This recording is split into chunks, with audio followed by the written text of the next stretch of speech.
भारत में international relations को लेकर के कॉन्वर्सेशंस जो हैं वो केवल एक एलिटिस्ट बहुत छोटा एक सेक्शन है the Lutyens. They thought that they have the copyright, they only are the ones who can talk about something like international relations. This is something जो केवल मैंने महसूस नहीं करा, हमारे प्रधानमंत्री मोदी जी ने भी ये चीज़ बिल्कुल अच्छे से फेस करी है. लाइक 2014 के टाइम पर जब कैंपेनिंग चल रहा था लोकसभा इलेक्शन के लिए, मोदी जी के बारे में अक्सर काफ़ी जगह अगर आप कवरेज देखें, बहुत ही फनी बात, लटियंस की जो लेफ्ट लिबरल जिन्हें हम कहते हैं, उनका ऐसा मानना था एक इंसान जो कि अभी केवल एक प्रोविंशियल गवर्नमेंट का चीफ मिनिस्टर रहा है, गुजरात का चीफ मिनिस्टर रहा है, उसे फॉरेन पॉलिसी कहाँ समझ में आएगी. मैं बहुत सारे ऐसे प्रोफेसर्स को जानती हूँ, JNU के, DU के इंटरव्यू लिया जाता था और वो कहते थे कि अगर उन्हें एबल एडवाइस नहीं मिली, अगर उन्हें कोई समझाने वाला नहीं मिला, उन्हें कोई बताने वाला नहीं मिला, तो वो अच्छे से आगे इंटरनेशनल रिलेशन या फॉरेन पॉलिसी में कुछ नहीं कर पाएंगे. और आज आप देखिए.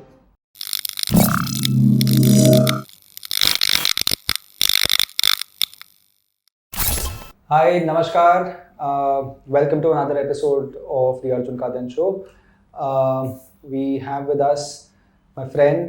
I've had the opportunity to know for a decently long time now. She's an academic in international relations, a columnist. You must have read her work, and then she appears on many TV debates. We've got Monica with us. Monica, welcome to the show. And then just to really, begin with, before we get into the main topic of discussion, which is going to be foreign policy and how diplomacy and foreign policy has changed since 2014, the entire trajectory we'll discuss. Why don't you tell us about where you're coming from, what have you done so far, क्या journey रही है, what is the change that you're seeing? Because I think हम जिस project में काम कर रहे थे उसके अंदर you've introduced yourself, whether वो introduction वाला part है उसके अंदर यही how you've seen the change happening as 90s and 2000s के तो उसके बारे में क्यों नहीं बताते, where you're coming from? Just tell us a bit about yourself. First of all, thank you so much, Arjun, for inviting me to your show. See, when you ask me where am I coming from, तो जैसे आप तो मुझे बहुत समय से वैसे ही जानते हैं, लेकिन आपके ऑडियंस के लिए मैं बताना चाहूँगी कि I have made a transition. I have made a very important transition from journalism to international relations.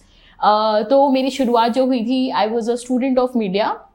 Did my graduation in journalism and mass communication from the Guru Gobind Singh Indraprastha University, and my college was one of the top colleges. Unfortunately, that college is not functioning anymore. But the thing is that I studied at this media college, and this was a great media college, one of the first that New Delhi had. And मैंने उस ज़माने में media की पढ़ाई करी है जिस ज़माने में इतने colleges भी नहीं होते थे. So I had a chance to go to Delhi University as well due to my scores. But I don't know for what reason I thought mass communication is better than journalism, because I always wanted to know the technical side of media as well. Mm-hmm. So I completed my graduation, and then suddenly what happens is that in the final year of my graduation, there is an amazing professor that I had. His name was Dr. Manas P. Goswami. And he was sort of, we had a project, a research project वहाँ पर. तो उस research project के अंदर उन्होंने मुझे बोला कि आप कुछ ऐसा pick कीजिए जो थोड़ा interesting हो. Like I have high expectations from you as a student. So I was like, maybe, then he only suggested, उस time पर ना nuclear deal जो थी, 123 agreement, the US-India nuclear deal. 2008. So that was the year जब मेरा ये research project चलने वाला था. So he asked me कुछ नया करो, कुछ अच्छा करो. So he suggested, why don't you work on this? So what he suggested was कि हम हिंदी मीडिया को भी उठाएंगे और हम इंग्लिश मीडिया को भी उठाएंगे, and we'll see coverage of both the media, how the Hindi media is covering it, how the English media is covering it. And it was a fascinating project because on one hand I was reading Hindi newspapers that were circulated in the hinterland, Amar Ujala, Punjab Kesari, Navbharat Times, those kinds of newspaper. And to my utter surprise, I picked these newspapers, and I also picked the Indian Express, the Hindu, the Times of India. So एक ना prejudice होता है आपके दिमाग में कि maybe Hindi media में कहाँ अंतर्राष्ट्रीय संबंध और न्यूक्लियर डील के ऊपर बातें होंगी. We don't associate them with that kind of a reportage. But surprisingly, what I found was that unlike the English media, the Hindi media had a more supportive sort of a tone for the nuclear deal. That is where India versus Bharat का. Absolutely. You just got it. कि हमें लगता है ना India वाले foreign policy के बारे में बात करेंगे, इंडिया वाले इंटरनेशनल रिलेशंस के बारे में बात करेंगे. बट वो मेरे लिए एक मोमेंट ऑफ रेकनिंग था. That was a surprise for me that the Bharat, जिसे हम भारत कहते हैं, भारत के अंदर इसके बारे में ज्यादा चर्चा हो रही थी, और केवल चर्चा ही नहीं हो रही थी, एक तरह का सपोर्ट भी वहां बहुत ज्यादा था कि हम क्या कहते हैं, हमें न्यूक्लियर डील क्यों जरूरी है, क्यों ये हमारे भारत को कितना ज्यादा सिविल न्यूक्लियर एनर्जी में हेल्प करेगा, और अमेरिका के साथ अब हमें अपने रिश्ते जो हैं और अच्छे कर लेने चाहिए, समय आ गया है, समय बदल गया है, कोल्ड वॉर खत्म हो चुके, इस तरह की जो बातें थी ना वो मुझे हिंदी न्यूज़पेपर्स में मिली. And English media that talks about the idea of India. 2008-9. This was 2008-9. Okay. And इसी टाइम पर फेसबुक भी आ गया था. हाँ. तो फेसबुक पे कॉन्वर्सेशंस उस टाइम पे, डू यू थिंक, और did you happen to study और read by any chance? Mass com था course, which is why mass. Yes, so see उसमें तो बहुत कम डिबेट स्टार्ट हुई थी. Of course, absolutely absolutely. जिसे हम कहते हैं ना डेमोक्रेटाइजेशन ऑफ इंटरनेशनल रिलेशंस, या लोग किसके बारे में आजकल ज्यादा बात कर रहे हैं. मैं सोचती हूँ पिछले 10 सालों में ये मैंने खुद देखा है, 10-15 सालों में मैंने खुद देखा है कि जब मैं ग्रेजुएशन कर रही थी तब, और जब मैं IR में पढ़ने के लिए गई आगे, मैंने साउथ एशियन यूनिवर्सिटी में एडमिशन लिया 2011 में. मैं उनका पायलट बैच का स्टूडेंट थी. I was in their first batch. So 11 to 13 I did my masters. तो मैं उनका जब पायलट बैच का स्टूडेंट थी, तो उस समय इस तरह की जो कॉन्वर्सेशंस है वो नहीं होती थी. इनफैक्ट 13 में मैंने एक नेशनल मीडिया के लिए काम करा as a journalist. I was a sub editor in there online department. और वहाँ मैंने देखा कि भारत में इंटरनेशनल रिलेशंस को लेकर के कॉन्वर्सेशंस जो हैं वो केवल एक एलिटिस्ट, जिसे हम कहते हैं ना, एक बहुत छोटा एक सेक्शन है, बस वहाँ होती थी. लैटिन्स.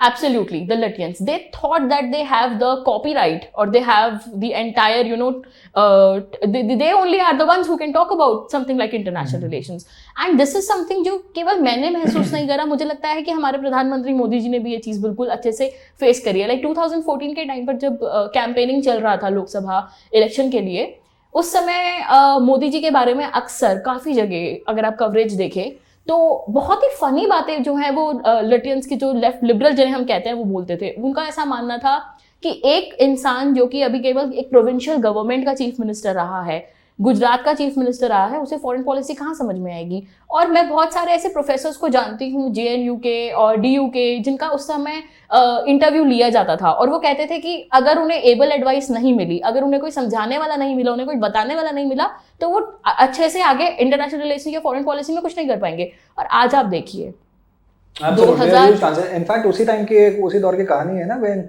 एक्सटर्नल अफेयर्स एस जयशंकर बोलते हैं कि prime minister Narendra Modi as CM of Gujarat, उन्होंने जापान विजिट किया था, और उन्होंने उस विजिट के वक्त जयशंकर जी से पूछा भी था कि भाई कौन सी ऐसी बातें हैं जो मुझे, कौन सी मेरी सीमाएं हैं जो मेरे को क्रॉस नहीं करनी चाहिए. बिल्कुल. तो ये फंडामेंटल क्लैरिटी उनको पहले से थी. इनफैक्ट अगर आप वाइब्रेंट गुजरात समिट की ओर देखें तो fantastic example of an Indian chief minister. Economics and international. Absolutely. He was just the chief minister of Gujarat, and just look at him. What is he doing? मुझे नहीं लगता कि पूरी जितना वाइब्रेंट उनका, not just the vibrant Gujarat summit, but जितना vibrant उनका पूरा टर्म रहा था पावर में इन गुजरात, जिस तरह से उन्होंने गुजरात के लिए उन्होंने फंडिंग जो सिक्योर करी है, जो इन्वेस्टमेंट जो उन्होंने सिक्योर करी है, जो प्रोजेक्ट्स जो गुजरात में उस समय पर आए हैं, मुझे नहीं लगता कि वो पूरे विश्व के किसी भी हिस्से का उन्हें क्या कहते हैं नॉलेज नहीं होगी, या उनको वो विजन नहीं था. तो हम एक ऐसे इंसान के बारे में बात कर रहे हैं जिसने एज अ प्रचारक, जब वो संघ में थे तब से उन्होंने क्या कहते हैं पूरे विश्व में भ्रमण किया था,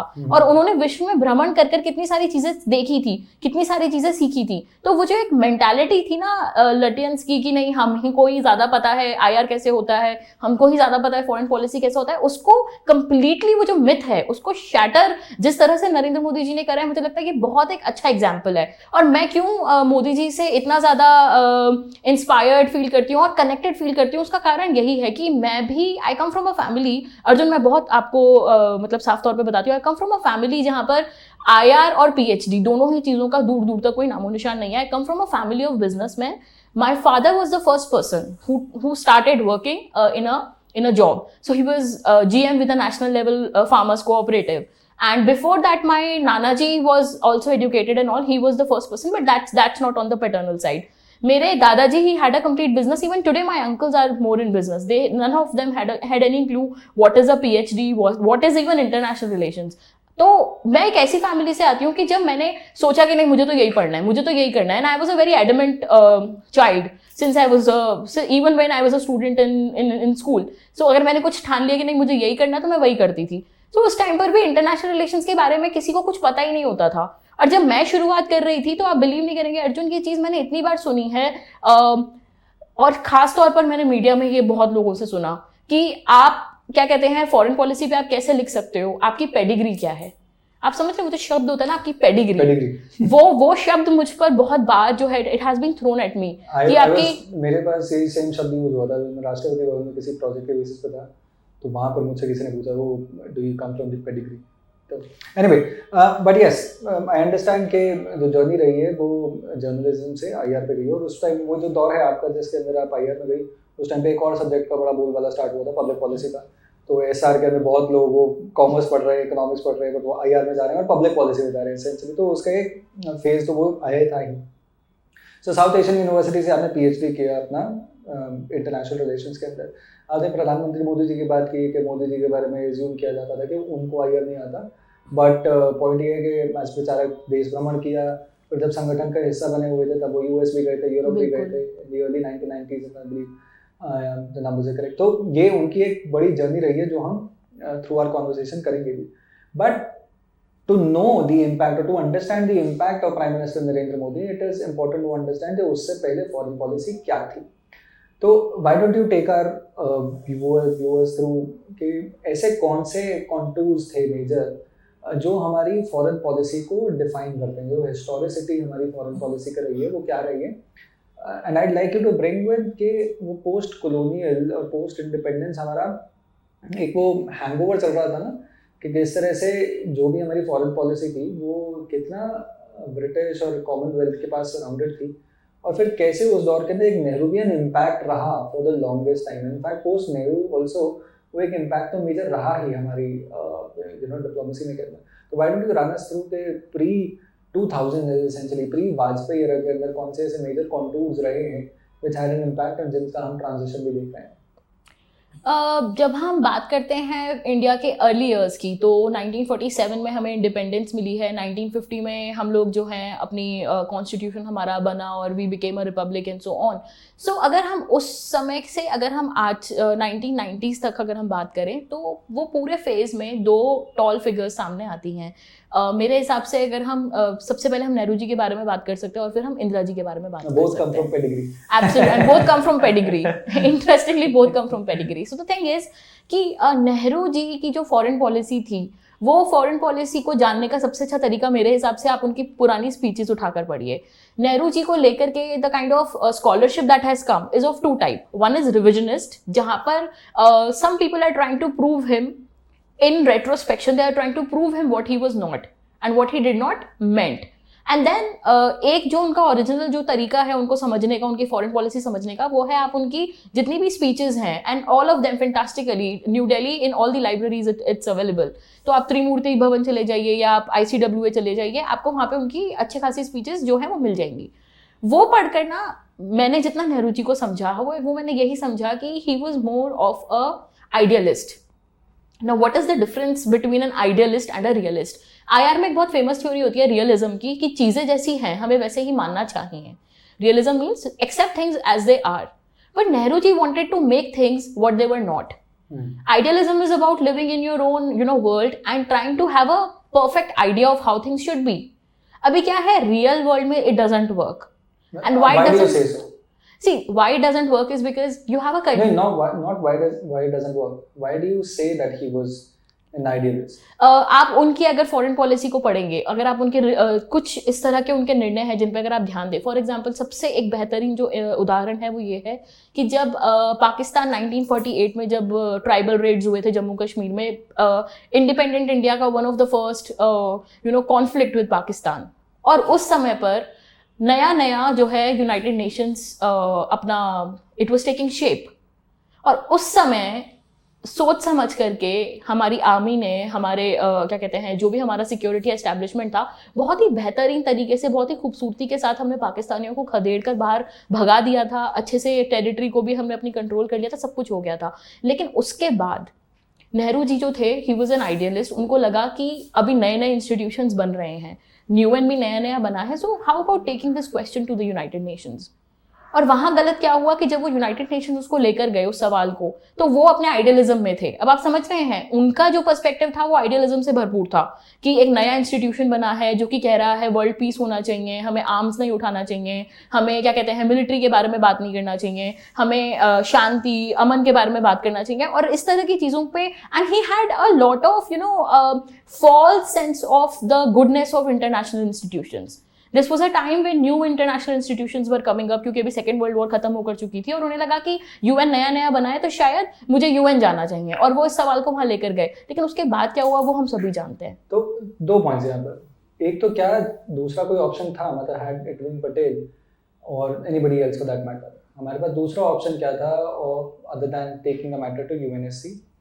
सेकंड क्वेश्चन इज कि एक तरफ दिस इज हिज बिलीफ कि UN as a what you argue कि उनका एक विश्वास था कि इंटरनेशनल इंस्टीट्यूशंस पे, यूएनएससी जैसे इंस्टीट्यूशंस पे, कि कुछ ना कुछ करेंगे, वो कुछ ना कुछ अच्छा होगा। Yet at the same time he is questioned on कि चाइना के बारे में कि उसको परमानेंट सीट वगैरह या सीट ऑफर हुई थी या सीट का कोई डिस्कशन हुआ, and what was Nehru stance on it? Help us clarify these two questions. देखिए, सबसे पहले तो ये बात है आपकी कि सरदार पटेल का आपने नाम लिया। अगर हम सरदार पटेल और नेहरू जी को कंपेयर करेंगे तो हमें एक बहुत ही अलग टाइप का पर्सनालिटी जो है वो मिलेगा। हम एक ऐसे समय के बारे में बात कर रहे हैं when tall personalities were deciding the future course of foreign policy. So I think Sardar Patel से अगर आप उनको कंपेयर करें या आप उन्हें सुभाष चंद्र बोस से कंपेयर करें या आप उनके टाइम पे कंटेम्प्रेरी लीडर्स इंटरनेशनल लेवल पे आप जाइए, आप उन्हें माओ जेडोंग से कंपेयर कीजिए, है ना। ये बहुत एक फैसिनेटिंग मुझे कभी कभी लगता है ये idea to compare Nehru ji with what Mao Zedong did. Mao Zedong चीन के लीडर थे, नेहरू जी भारत के लीडर थे। माओ जेडोंग हमेशा से एक ऐसे लीडर थे, वो जमीन से जुड़े थे। सबसे पहली बात ये है, he didn't have a pedigree, ठीक है। दूसरी चीज क्या थी कि उन्होंने खुद रेवोल्यूशन किया था। उन्होंने क्या कहते हैं केएमटी को हराया, उन्होंने जापान को हराया, उन्होंने अपने पूरे देश के पेजेंट्स को एक साथ किया और फिर उन्होंने चीन में रेवोल्यूशन के बाद अपने आप को प्रूव करा। तो वो उस तरह की, जब आप जमीन से उठ करके फिर नेता बनते हैं, जब आप जमीन से उठ करके लीडर बनते हैं ना, तो आप रियलिटी को बहुत अच्छे से समझते हैं। On the other hand Nehru ji के साथ क्या था कि उनका एक जो वर्ल्ड व्यू था, it was tainted by rose tainted glasses. We can say कि अगर आपके आसपास आपको हर चीज गुलाबी नजर आएगी तो आप फिर हार्ड पावर को या टैंजिबल पावर को या मटेरियल जो डिटरमिनेंट्स होते हैं फॉरेन पॉलिसी के, आप उनको इतने अच्छे से तवज्जो आप नहीं दे पाएंगे। अब बहुत सारे लोग जो देखिए रिविजनिस्ट स्कॉलरशिप भी करते हैं। I don't want to say anything on that because that's also a great work that they're doing and I have learned a lot from that. लेकिन अल्टीमेटली होता क्या है ना कि नेहरू जी को समझने के लिए आप नेहरू जी ने जो खुद कहा है आप उसको पढ़िए, आप उनकी स्पीचेस पढ़िए, है ना। This is a very interesting exercise. Once what I did was I collected all his speeches, मैंने पीडीएफ पे उनकी सारी कॉपीज बनाई एंड कीवर्ड से एक सर्च होती है, मैंने कीवर्ड से सर्च करा कि क्या क्या टॉप कीवर्ड्स कौन कौन से आते हैं, और जो टॉप कीवर्ड्स आ रहे थे वो इसी तरह के आ रहे थे। वर्ल्ड पीस, ठीक है, वर्ल्ड पीस के बारे में सबसे ज़्यादा बात हो रही है। आप जब आज़ाद हुए हैं और आपको पता है आपकी जो एक्शन कैपेबिलिटी है, आपकी जो एक्टर कैपेबिलिटी है वो इतनी ज़्यादा भी नहीं है। अभी आपको अपना पहले ध्यान रखना है, अभी आपको अपने आप को सिक्योर करना है। उस समय पर अगर आप वर्ल्ड पीस के बारे में बात करेंगे तो it's a lot to do, it's a lot to talk about. अभी फिलहाल you are only responsible for one country, so take care of your own backyard. Which is why you argue कि बड़ी absolutely it is a very idealistic foreign policy. और इसमें एक चीज हमें और समझनी चाहिए कि not just idealism, there is also a lot of averseness to materialism. Okay. When I say averseness to materialism, देखिए देश चलाने के लिए आप you live in a physical, ultimately all of us we live in a physical world and tangible power, इसके role को आयार में कोई डिनाई नहीं कर सकता, है ना। If as a country you do not have the necessities that you need, first of all economic power, and a part of your economic power gets translated as military power. So obviously building your economy is more important. Now credit to Nehru ji, he did a lot on that count as well. Heavy industrialization उन्होंने किया, वो socialist example से काफी ज्यादा प्रभावित थे। What happened in Russia, उनको ये बहुत ज्यादा अट्रैक्टिव लग रहा था, तो उन्होंने वो सोवियत स्टाइल का जो था वो इंडिया में भी कोशिश करी।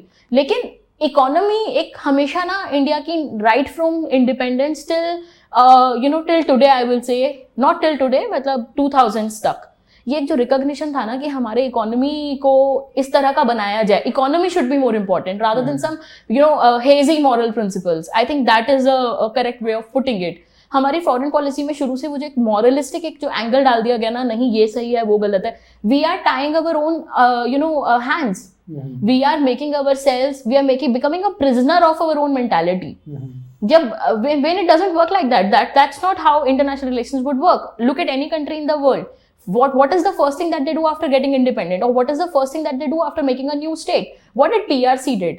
पीपल्स रिपब्लिक ऑफ चाइना, वहाँ क्या हुआ और हमारे यहाँ क्या हुआ? अगर आप दोनों की हिस्ट्री को कंपेयर करेंगे तो आप बहुत ज़्यादा आप सीख पाएंगे कि वहाँ क्या हो रहा था और हम क्या कर रहे थे. जब वो रिफॉर्म्स की बात कर रहे थे तब हम नेशनलाइजेशन की बात कर रहे थे. जब वो देश को खोल करके क्या कहते हैं कैपिटलिज्म के थ्रू अपने आप को ग्रो करने की बात कर रहे थे, इंडस्ट्रियलाइजेशन की बात कर रहे थे, उस टाइम पर हम क्या कर रहे थे?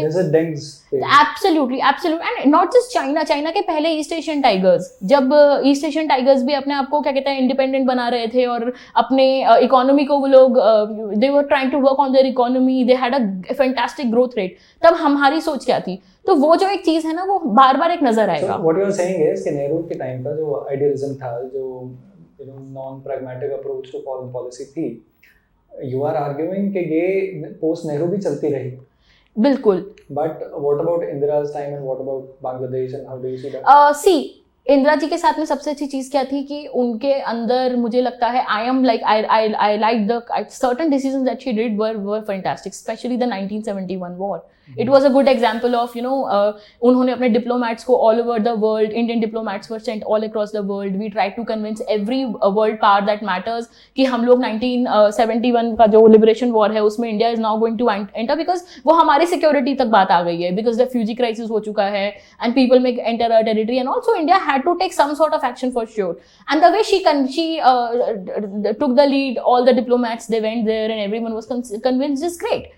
But then दो चीजें बहुत ज़्यादा problematic है. We got what we won in the battlefield. वो चीज़ हम लोग उसको उतने अच्छे से जब हम टेबल पर बैठे अग्रीमेंट करने के लिए उस टाइम पर हमने उस जो गेम्स जो हमारे बैटलफील्ड में हुए थे, we gave them away. And why we gave them away? Because ultimately again we started believing in what the Pakistani leaders were telling us. तो नेगोशिएशन के टाइम पे जो चल रहा था वो बहुत ज़्यादा एक प्रॉब्लमेटिक चीज़ हो गई थी. तो in any case, matlab, would you argue that Indira Gandhi was better than Nehru in terms of foreign policy and its action? ऐसा हम नहीं कह सकते. We can't compare the two because Nehru ji ने कुछ चीज़ें अच्छी करी. Which one was more pragmatic? I think Indira Gandhi definitely would be more pragmatic when it comes to foreign policy, and in fact this is also known as a phase when a sense of pragmatism got infused in India. We can definitely say that. But what held her, what was an obstacle in India's foreign policy at that time was our economy. Our economy was in sorry condition. उस time पर. So economy as an important facet as part of international relations and diplomacy. When do you think that became an important? I understand कि 1990s में 1991 मतलब reforms जो आए were sort of, they were not, reforms were pushed down upon us. There's a 40 cents के हमें लगता है कि हम reforms लेकर आए हैं. अगर हम रिफॉर्म्स ना लेकर आए होते तो इस देश का सर्वाइवल उस टाइम पे, उस इकोनॉमी का सर्वाइवल बहुत मुश्किल हो चुका होता. सो 1991 के अंदर एक इकोनॉमिक पर्सपेक्टिव आया स्टार्ट हुआ. डू यू थिंक इससे पहले भी इंटरनेशनल रिलेशंस के अंदर इकोनॉमी वाज प्लेइंग रोल, और it was playing a role for the longest time, but we were not, और India as a country was not perhaps very well aware और very well very versed with कि कैसे उसको tackle किया जाए, कैसे उसे समझा जाए और कैसे अपनी अप्रोच चेंज की जाए. What's the case? What do you think? See, economics anyways plays a great role in international relations, and the simple reason is that power plays a great role in international relations, and your economic power ultimately decides how much power will you have. So that is a given, that whenever we talk about international relations we need to talk about economy, because without economic strength, well, that's the thing, knowledge is power but power is power. Absolutely, knowledge is power but power is power. And I think this is very important because जब तक आप अपनी strength नहीं बनाएंगे, for example आज की date में we talk about manufacturing sector, तो क्यों हम इतना ज़्यादा मेक इन इंडिया और इन सब के बारे में बात कर रहे हैं? क्योंकि हमें भी पता है कि as if we want to have strategic autonomy means अगर हम चाहते हैं कि हम वो कर पाएं जो हमारे देश के लिए सही है, नेशनल इंटरेस्ट को अगर हम अपने चेज कर पाएं, अपने गोल्स को अपने आप से, अपने दिमाग से अगर हम अचीव कर पाएं, तो उसके लिए बहुत ज़्यादा ज़रूरी है कि हम किसी पे डिपेंडेंट ना हो. और वो इंडिपेंडेंस के लिए, ऑटोनॉमी के लिए, उस इंडिपेंडेंस ऑफ एक्शन के लिए strategically we need to have a big economy and not an economy which is built on service sector. Swaraj का सेंस तभी. हाँ बिल्कुल, बट जब आप इकोनॉमिकली, बिल्कुल हाँ आप ऐसा भी कह सकते हैं. तो वो एक चीज़ बहुत ज़्यादा ज़रूरी है, इकोनॉमी आपके पास में स्ट्रेंथ होना.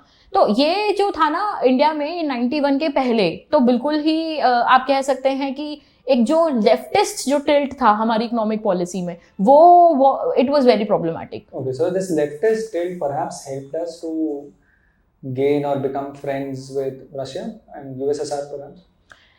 Absolutely it did. One can't deny that because 1991 के रिफॉर्म्स के पहले तक Soviet Union was a very important partner of us, specially 1972 में जब हमारा treaty of peace and friendship उनके साथ में हुआ था, जिसके अलग रीजंस हैं, we can talk about it some time. So the thing is USSR का डिसइंटीग्रेशन जब हुआ तो उसके बाद हम क्या करते, और यूएसएसआर का डिसइंटीग्रेशन क्यों हुआ, ये इसके रीजंस भी इकोनॉमिक थे. लेफ्टिस्ट पर्सपेक्टिव में प्रॉब्लम क्या आ जाती है ना, that you are not allowing your spirit of entrepreneurship to bloom. You're not allowing them to show their talent. You're not allowing them to set up new businesses, have new startups, give new ideas, and maybe build your industrial strength. Without industrialization, without economic strength, I just can't see how you can, ever think of becoming a world leader or even talk about world peace. Anything, see, all the countries in the world map, हम जो world map जो हम देखते हैं, सारी के सारी countries, वो जो बाउंड्रीज हैं वो हमेशा चेंज होती रहती हैं. आज से 100 साल पहले वर्ल्ड मैप कुछ अलग दिखता होगा, आज से 100 साल बाद वर्ल्ड मैप शायद कुछ अलग दिखेगा. और उसका सबसे बड़ा रीजन ये है, जिसकी लाठी उसकी भैंस, जो हिंदी में वी यूज दिस कॉलोकियल मुहावरा कि जिसकी लाठी उसकी भैंस. It is as true in international relations as well.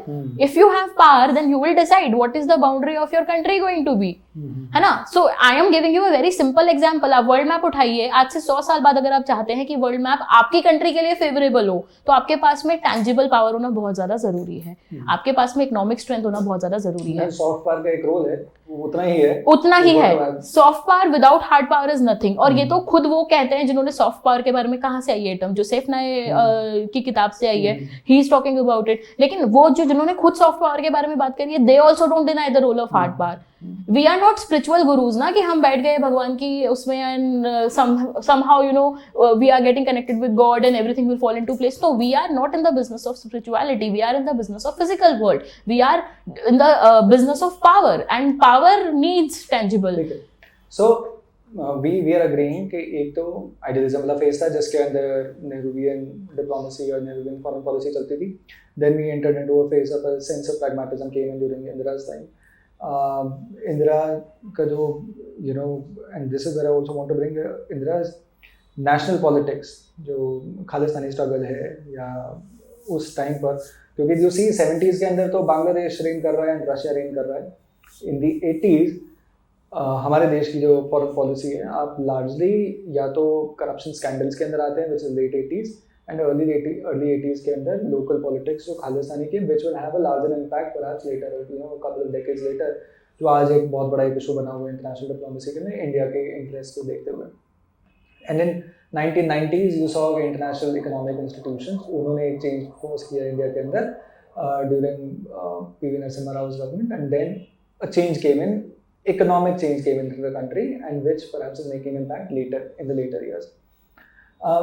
What was happening at the break of the century, 21st century, or if there are any other points that you want to make about के India की foreign policy में, और कौन से inflection points हैं? I think कुछ important points जो हम मिस करके जाने वाले थे अर्जुन, वो उनमें से एक बहुत महत्वपूर्ण होगा. 1991 में जब हमारे इकोनॉमिक रिफॉर्म्स हुए, उसके साथ हमारी डिप्लोमेसी में भी बहुत बड़ा चेंज आया. जो आप कह रहे थे ना कि हम लोग इकोनॉमी और आईआर को लेकर चलते थे कि नहीं चलते थे, I think PV Narasimha Rao was one of the first prime ministers who actually recognise the role of economy. उन्होंने जिस तरह से क्या कहते हैं लुक ईस्ट पॉलिसी, अगर हम देखिए किसने दी है look east policy, PV Narasimha Rao. And at that time ironically he didn't even know that the speech that he is giving will turn into a concrete policy one day. And वो जो speech उन्होंने दी थी look east की, वो speech के अंदर उन्होंने यही बात करी है कि अब नाउ सो ओके, होता क्या है, always an adverse situation bring something new. हम कहते हैं ना बुरे के बाद अच्छा वक्त जरूर आता है, तो हमारे साथ वही हुआ था जब हमने absolutely you just nailed it. तो हुआ क्या था कि जब हमारे साथ इतना बड़ा एक क्राइसिस हुआ ना इकोनॉमी में, तब हमको नजर आया कि अब यूएसएसआर के साथ तो हमारा ट्रेड हो नहीं सकता. हमारा वो जो एक सर्वा था ना वर्ल्ड लेवल पे, वो तो अब it's gone now. So what do we do, what is it that we can do next. तो हमने we started looking beyond USSR. वो एक टर्न आया जब हमने वेस्ट की तरफ भी देखना शुरू करा। तो उस टाइम पर कोई लुक वेस्ट पॉलिसी के बारे में तो राव जी ने बात नहीं करी थी, बट जस्ट कंपेयर जब वो अमेरिका गए वर्सेस जब नेहरू जी अमेरिका गए थे। जब राव अमेरिका गए तो ही actually told everyone that we are open for business, we are open for investment, please consider coming to India. And many big American brands, उस टाइम पर जितने भी there was a lobby of American businesses who wanted to have America to have good relations with India. तो वो जो एक शुरू, और प्लस उन्होंने इसराइल के साथ भी सिग्नलिंग एक बहुत ब्यूटीफुल तरीके से करी। तब तक इसराइल के साथ जो हमारे डिप्लोमेटिक रिलेशंस थे वो हमेशा they were a victim of domestic politics and so on, and also of many other factors. In fact to put it into context, यही वो फेज है जिसके अंदर गुड़गांव जी की अगर बात करें तो गुड़गांव के अंदर इनिशियल बीपीओज वगैरह जो सेटअप होने स्टार्ट हुए, एब्सोल्युटली अमेरिकन कंपनीज यहाँ पर आकर अपने बैक एंड ऑफिसेज बनाने स्टार्ट की, बिल्कुल वो उसी फेज के अंदर हुआ था। एंड वो उसका लेवरेज अच्छा पाया, जैसे गुड़गांव के अंदर भी उसी बैंगलोर हैदराबाद उसी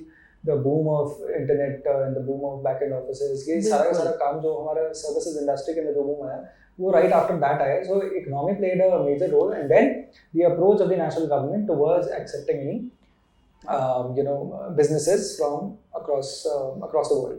Now, what was happening in 21st century? What do you see? उससे पहले, so Nehruvian, Indira Gandhi, Bangladesh, nuclear power status, economy as an important factor, and then we turn into the 21st century where Vajpayee and Manmohan era rule. So there's a phase जिसके अंदर वाजपेयी जी अच्छा rule कर रहे थे country के अंदर।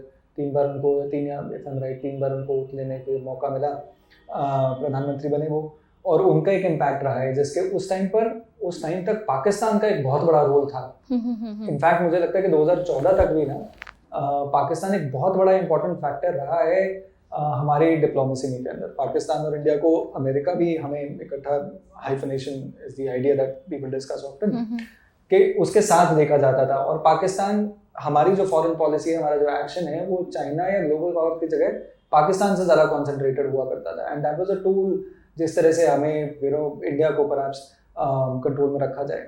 सो what was happening in at the break of the century? बिल्कुल, आपने एक बहुत अच्छा एक पॉइंट जो है वो उठाया है, और ये पाकिस्तान के साथ में जो इंडिया का हाइफनेशन था ना, ये बिल्कुल गलत था। क्योंकि पाकिस्तान की जो टेरिटरी है वो इंडिया की टेरिटरी से आप देख ही सकते हैं कितनी ज़्यादा छोटी है। ना हमारा पॉपुलेशन, ना हमारी टेरिटरी, ना हमारी इकोनॉमी, और आज की डेट में तो हमारा कुछ भी जो है वो पाकिस्तान के साथ कंपेरेबल नहीं है। बट इंडिपेंडेंस के बाद भी कम से कम दो चीज़ें तो बिल्कुल सही थी, एक पॉपुलेशन और टेरिटरी। आप हमेशा उन्हीं देशों के बीच में कंपटीशन इमेजिन करेंगे या उन्हीं को हाइफनेट करेंगे जिनकी सिचुएशन सिमिलर हो। So it was not a compliment for India, it was a disrespect for India that we were hyphenated with Pakistan for so long. Vajpayee ji के समय पर इंटरनली अगर हम देखें ना तो एक बहुत अच्छी चीज हुई थी, और वो ये हुई थी कि उन्होंने इंफ्रास्ट्रक्चर पे इन्वेस्ट करना शुरू किया था इंडिया ने। So the golden quadrilateral project जो वाजपेयी जी ने शुरू करा था, वो एक बहुत महत्वपूर्ण एक एग्जाम्पल बनकर उभरा है कि उन्होंने not just that telecom policy, और भी बहुत सारे उनके क्या कहते हैं स्टेप्स थे, बहुत सारे रिफॉर्म्स थे। रिफॉर्म्स केवल नरसिम्हा राव जी के साथ बंद नहीं हो गए थे, रिफॉर्म्स वाजपेयी जी के समय पर भी बहुत सारे छोटे छोटे रिफॉर्म्स जो हैं वो होते जाते थे। और उनके साथ हमें अच्छी चीज क्या मिल रही थी कि इकोनॉमी के अंदर वो जो seeds we were sowing, we were laying down the path for a better economic growth. और जिसका it's a well known fact कि वाजपेयी जी के रिफॉर्म्स की वजह से मनमोहन सिंह के टाइम पर जो ग्रोथ रेट है वो बहुत अच्छा गया, स्पाइक मारा, और ये सब चीजें काफी we see a lot of reels on that, and I think all of them are true because that's true, that's what happened. उसके पहले तक स्टेट ने कभी भी, आप समझते हैं स्टेट का कैरेक्टर चेंज हो रहा है, उसके पहले इंडियन स्टेट ने कभी भी ये नहीं बोला था कि okay I am ready to invest in infrastructure. When the state becomes serious about economy, when the state starts taking stake in the economic growth of the country, I think that sends a loud message across the world कि India is now ready, India is now prepared to give you that kind of infrastructure and you should definitely consider India। तो एक वो बहुत अच्छी चीज हुई थी। पाकिस्तान के ऊपर वाजपेयी जी तक, स्पेशली मनमोहन सिंह जी तक, नॉट जस्ट वाजपेयी जी तक, मनमोहन सिंह जी तक, जो एंटायर इंडियन स्ट्रेटेजिक थॉट रहा था वो ये रहा था, the mentality was always like this, how can we engage Pakistan. It was always like this. हम ये कभी नहीं सोचते थे कि पाकिस्तान हमारे लिए प्रॉब्लम क्यों है, क्या है। हम हमेशा ये सोचते थे हम पाकिस्तान से बात कैसे करें, एज इफ हमें पाकिस्तान से बात करने के लिए वेस्टर्न कैपिटल्स में कुछ एक्स्ट्रा पॉइंट्स मिल रहे हों। We literally took it on ourselves. मैंने आज तक कोई ऐसा देश नहीं देखा जिसके अंदर प्रॉक्सी टेररिज्म चल रहा है, वो लोग हमारे साथ इतना गलत कर रहे हैं, and still we wanted to talk to them. वो जो एक रीथिंक है वो आया नरेंद्र मोदी जी के साथ। So, but वाजपेयी जी के बाद, so I understand कि वाजपेयी जी tried to engage Pakistan. Absolutely. And Manmohan Singh ji did the same. हाँ, so what was happening during that time? क्या वाजपेयी जी के टाइम पे कुछ एडवांसमेंट्स जो हुई, मनमोहन सिंह जी के टाइम पर क्या वो एडवांसमेंट्स का कुछ हमें नतीजा देखने को मिल रहा है, या उन्होंने फॉरेन पॉलिसी के लिए स्पेसिफिकली क्या अलग किया? I'll tell you where I'm coming from, क्योंकि many people from the opposition, many people from the Congress party, वो बड़ा मनमोहन सिंह जी तो भगवान बनाते हो, जैसे एक टाइम पे महात्मा गांधी को बनाया था, नेहरू जी को बना रखा है। तो मनमोहन सिंह के दौर में अगर किसी से डिस्कशन करा जाए कांग्रेस पार्टी की तरफ से कि क्या डिप्लोमेसी के अंदर क्या मेजर काम क्या हुआ है, फॉरेन पॉलिसी में क्या मेजर काम हुआ, तो they are back into that civil nuclear deal. उसके अलावा बट सिविल न्यूक्लियर डील जो अचीवमेंट बताते हैं उसकी शुरुआत भी वाजपेयी जी के टाइम पर ही हुई थी। इसके the backdoor talks that actually materialized, in fact it started way back during the time of Rao itself, when America saw that India is now open for business, उनसे ज़्यादा कोई कैपिटलिस्ट नहीं है पूरी दुनिया में, जब उन्होंने देखा कि इन्होंने अपना देश खोल दिया है and there is a better chance for American brands to enter the Indian market, and Indian market is a very lucrative opportunity. We may not recognize the importance of our own market, but when I speak to people, they are like they're in awe of our market. They want to know, they want to crack our market, because आज की date में आपको भी पता है, आप social media influencer हो, चाहे आप कोई इंडस्ट्रियलिस्ट हो, चाहे आप कोई ग्लोबल सिंगर हो, all you want is that Indians should love you, because if 1.4 billion people are your audience और दे आर योर कस्टमर्स, आपका तो बिजनेस सेट है ना। So numbers, dude, we always had numbers ना। तभी रियाना ने farmers protest पे tweet किया था। Absolutely and numbers played a great role. Numbers have always played a great role. तो वो जो numbers की वजह से अमेरिकन जो पूरा का पूरा establishment था, it got interested in India. एक अच्छा, आज हम आर्म्स मार्केट है इतने बड़े, we are one of the largest arms market in the world. तो वो भी एक फैक्टर है डिफेंस का, जो हमारा प्रोक्योरमेंट होता है। हम मेक इन इंडिया डिफेंस कर रहे हैं and we are doing fantastic on that, but still we have not become that capable अभी, because obviously we are starting late as well. तो ये सब चीजें जो हैं ये एक बहुत बड़ा रोल प्ले कर रही थी। वाजपेयी जी के समय पर ही ये जो है पूरा का पूरा स्टार्ट हो गया था। So ये सिविल न्यूक्लियर डील की बात Absolutely. The backdoor talks were taking place at that time. It culminated during the time of Manmohan Singh. But what was Manmohan Singh ji doing? That is what everyone needs to know. So what was he doing is a question, क्योंकि ये बात ना। So I'll tell you what he was doing. He was being blackmailed. He was being blackmailed by the leftist lobby in our country. He was being blackmailed, and why he was being blackmailed? Because Congress did not get a clear mandate. उनके पास, जिनमें अभी numbers की बात कर रही थी, उनके पास लोकसभा में नंबर्स नहीं थे। So he was being blackmailed left, right and centre by the leftist, by the communists, that अगर आप यूएस के क्लोज जाओगे, अगर आप ये न्यूक्लियर डील करोगे, तो you are sending the wrong message to Russia, to everyone. They have so many constituencies. Number one, India जैसा पीसफुल कंट्री अभी यूएस के साथ में क्या कहते हैं न्यूक्लियर डील करने वाला है। It was sort of a tacit approval. It was US जब हमारे साथ में सिविल न्यूक्लियर डील कर रहा है, but फिर भी it is sort of a tacit approval from US American side. It is recognizing our nuclear power status. Only a couple of years ago हमारे जब यहाँ पे न्यूक्लियर टेस्टिंग हुई थी, तब उसके बाद they had put defense sanctions. Absolutely. So वो सबको पता है कि वो सिविल न्यूक्लियर डील के साथ में this came with a disclaimer कि हाँ ठीक है, हम आपके आप न्यूक्लियर स्टेटस को भी we are giving it a validation, we are giving it a legitimacy. तो वो तो एक तो इनसे बर्दाश्त नहीं हो रही थी। दूसरा चीज, उसी के टाइम पर ना, sorry to cut you short there, but उसी के टाइम पे एक बड़ी इंपॉर्टेंट स्टोरी यही आती है कि जब पोखरण टेस्ट हुए थे ना, तब prime minister Narendra Modi was organisation secretary, general secretary organisation थे पार्टी के यहाँ पर दिल्ली में। तो उस वक्त जैसे ही ऑपोजिशन स्टार्ट हुआ, मतलब इंटरनेशनल ऑपोजिशन स्टार्ट हो गया था, जैसे हमने टेस्ट किए थे वाजपेयी जी के लीडरशिप में, वो टेस्ट होने के बाद डिफेंस सैंक्शंस लग गए, हमारे इकोनॉमिक सैंक्शंस लग गई। और उसी वक्त कहते हैं कि prime minister Narendra Modi, he decided, he was back then an organization man, he started reaching out to and began conversations with the diaspora in the US. Only a few years earlier he had visited US also, so there are many people who document those stories कि कैसे उनकी journey थी, क्या क्या वो कर रहे थे US के अंदर और किस तरह से उन्होंने इंटरेक्ट किया।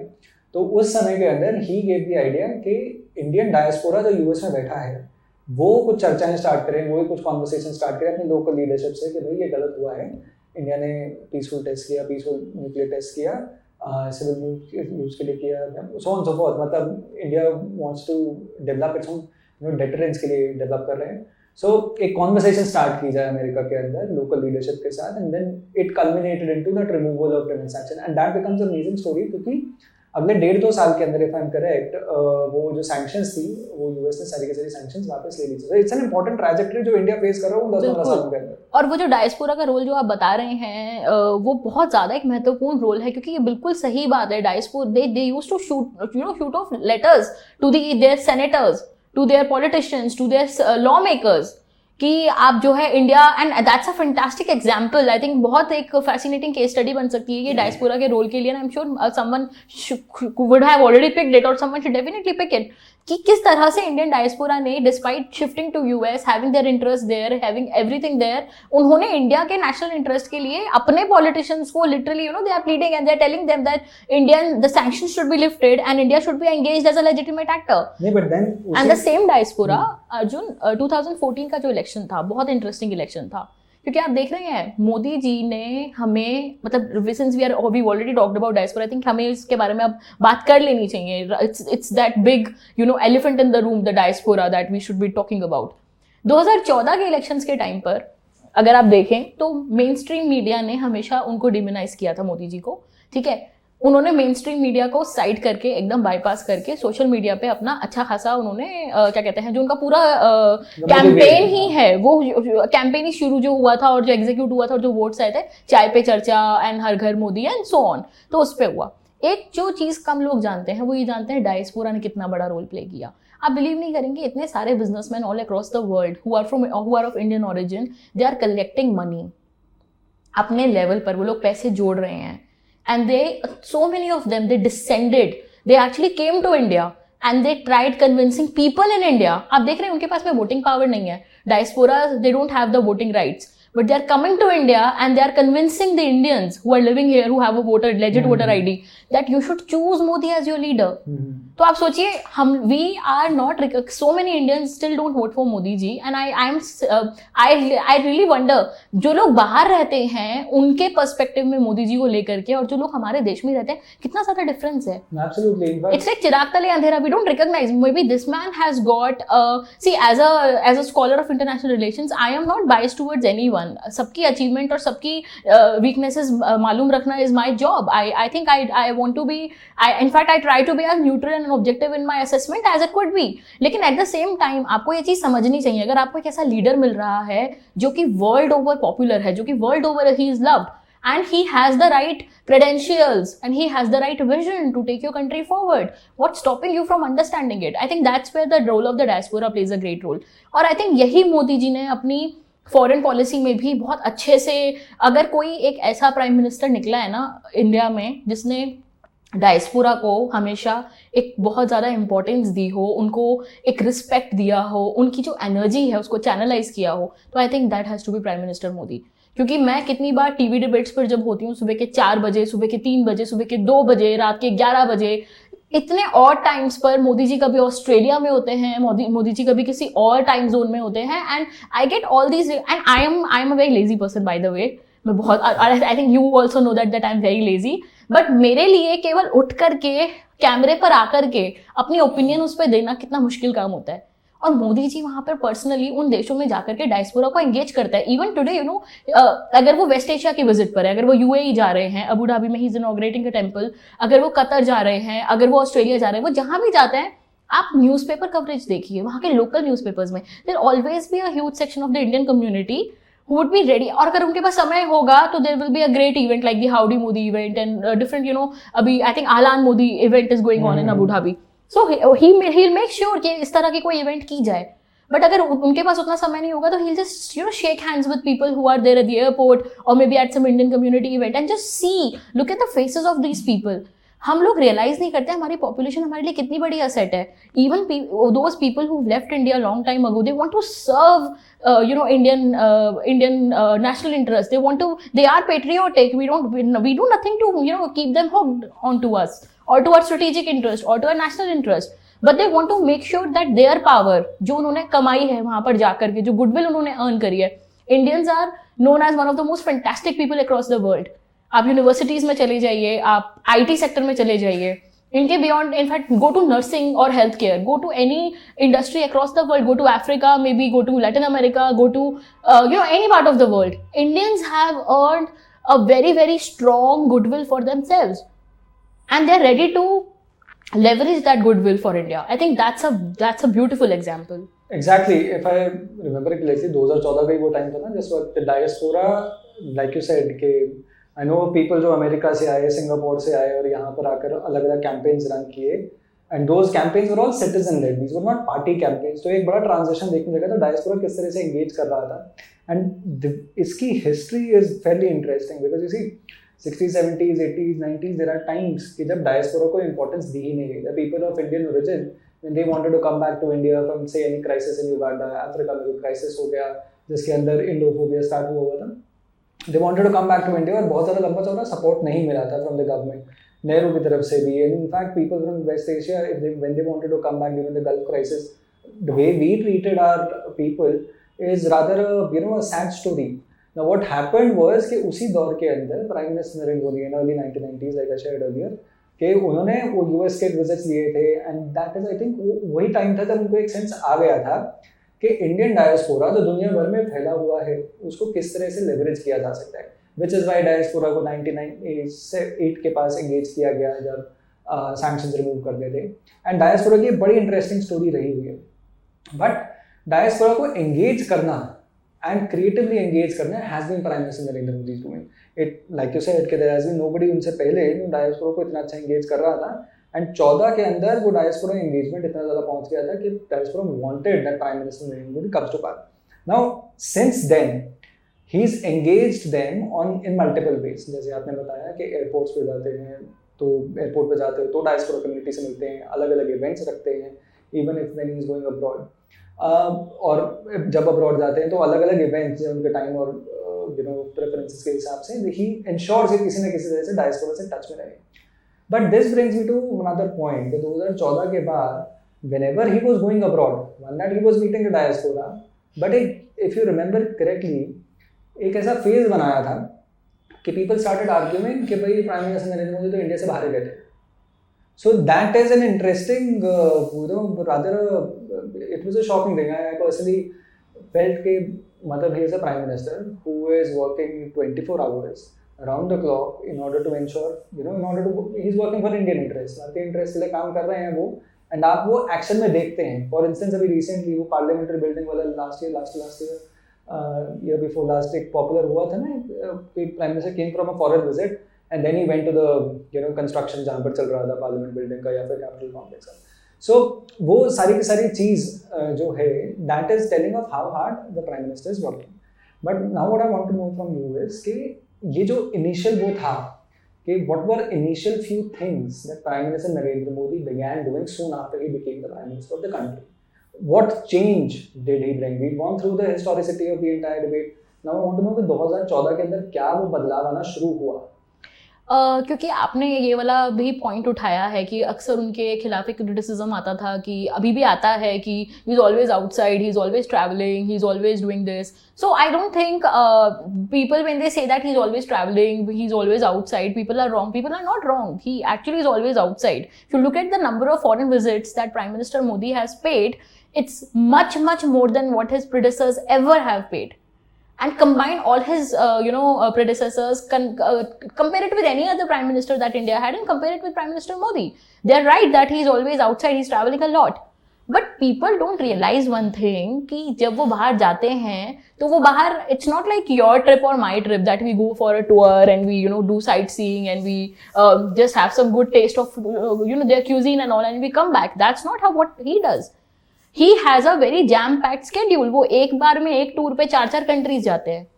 अगर आप उनकी MEA की वेबसाइट पे पूरी लिस्ट अवेलेबल है और अगर आप वहाँ एक ट्रिप को देखिए, एक विजिट को देखिए, एवरी सिंगल विजिट इज थिएटराइज्ड.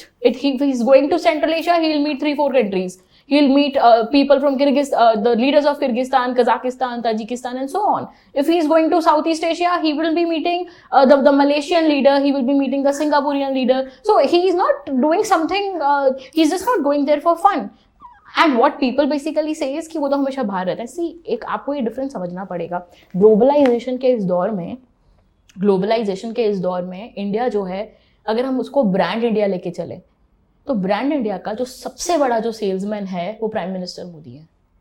अब इंडियन कंपनीज आज बाहर एमएनसी बन रही हैं, कितनी सारी इंडियन कंपनीज है। पहले हम जब छोटे होते थे, आपको याद होगा, हम कितने खुश होते थे कि अच्छा अब सैटेलाइट टीवी आएगा, ओहो वाओ, अब हम यहाँ स्टार वर्ल्ड पे फ्रेंड्स शो देख पाएंगे, अब हम ये हॉलीवुड के फिल्म देख पाएंगे। ये हमारा एक लेवल ऑफ एक्साइटमेंट होता था। या जब मैंने पहली बार प्यूमा शूज खरीदे थे, या मैंने पहली बार यहाँ पर कोई बड़ा ब्रांड देखा होगा, तो जब वो स्टोर यहाँ खुलते थे, ज़ारा का स्टोर यहाँ खुल गया है, वो एक एक्साइटमेंट होती थी। आप जानते हैं आज की डेट में इंडियन ब्रांड्स जो हैं वो बाहर जा रहे हैं, इंडियन कंपनीज एमएनसी बन रही हैं। ये सब कैसे हो रहा है?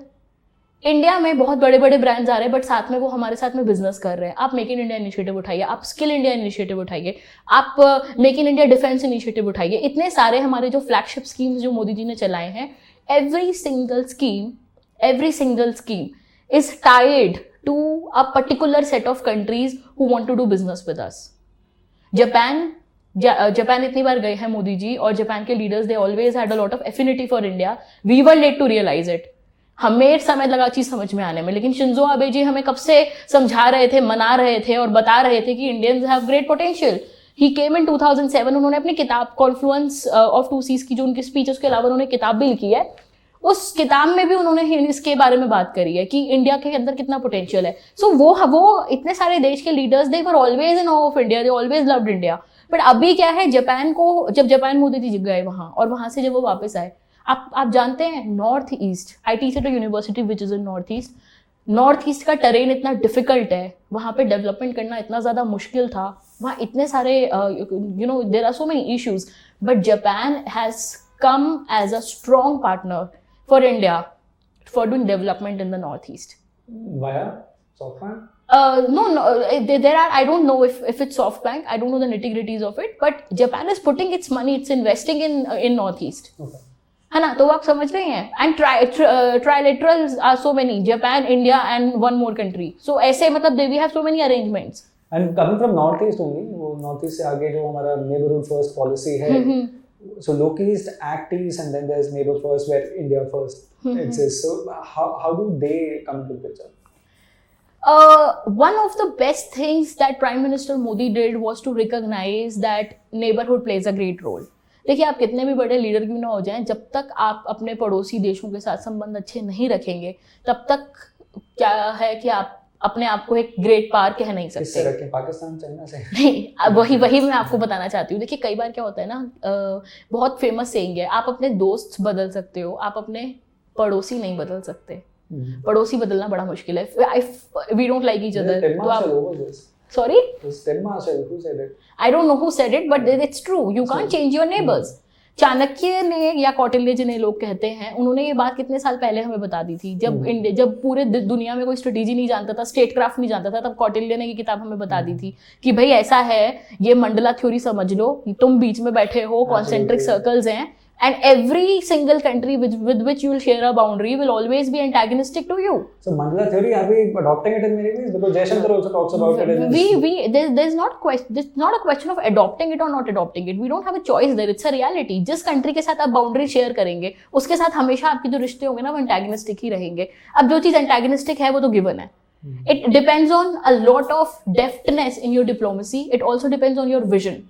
तो वो जो एक विजन था ना, वो मोदी जी ने दिया. पहले गुजरात डॉक्ट्रिन, आई अंडरस्टैंड उसका इंपॉर्टेंस है. अभी ये since it's a podcast, let's not go to Gujarat doctrine and talk about it, then come back to Modi.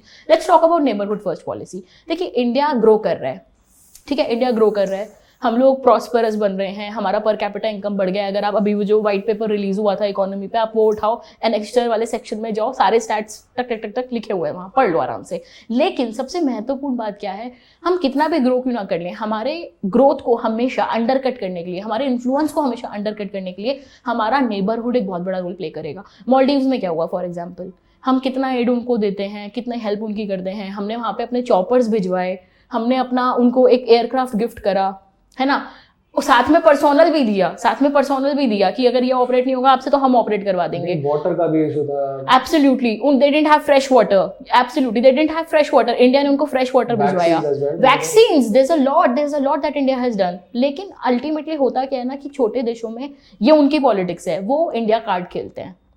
India card कैसे खेलते हैं, वहाँ पे कोई इनसिक्योर लीडर आ जाएगा, ठीक है. पाकिस्तान तो पेरिनियली इनसिक्योर है, वहाँ तो हमेशा उनकी जो असली लीडर तो उनकी मिलिट्री है. वो तो हमने भी 3-4 दिन पहले देख भी लिया, वो रात को कैसे वोटिंग प्रोसेस के बाद वोट चल रहा था, तो उनकी डेमोक्रेसी के बारे में कुछ नई बात करी जाए तो अच्छा है। बट आप कोई भी देश उठा लीजिए नेबरहुड में, और उनके जो इनसिक्योर लीडर्स होते हैं, स्पेशली आप छोटे जितने भी देश हैं आप उन पर अगर नजर डालेंगे तो वो इनसिक्योर लीडर्स हमेशा नेशनलिज्म का कार्ड खेलते हैं।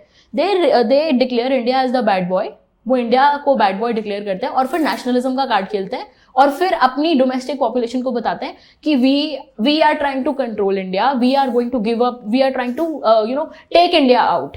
वो जो इंडिया आउट का एक कैंपेन मॉलडीव्स में चला, ठीक है, इसके बदले में आप हमें वोट दो। कई बार तो लोग बेवकूफ बन भी जाते हैं, वहां की जो जनता होती है, दे थिंक कि चलो ठीक है इंडिया ही शायद दुश्मन है तो इनको वोट दे दो।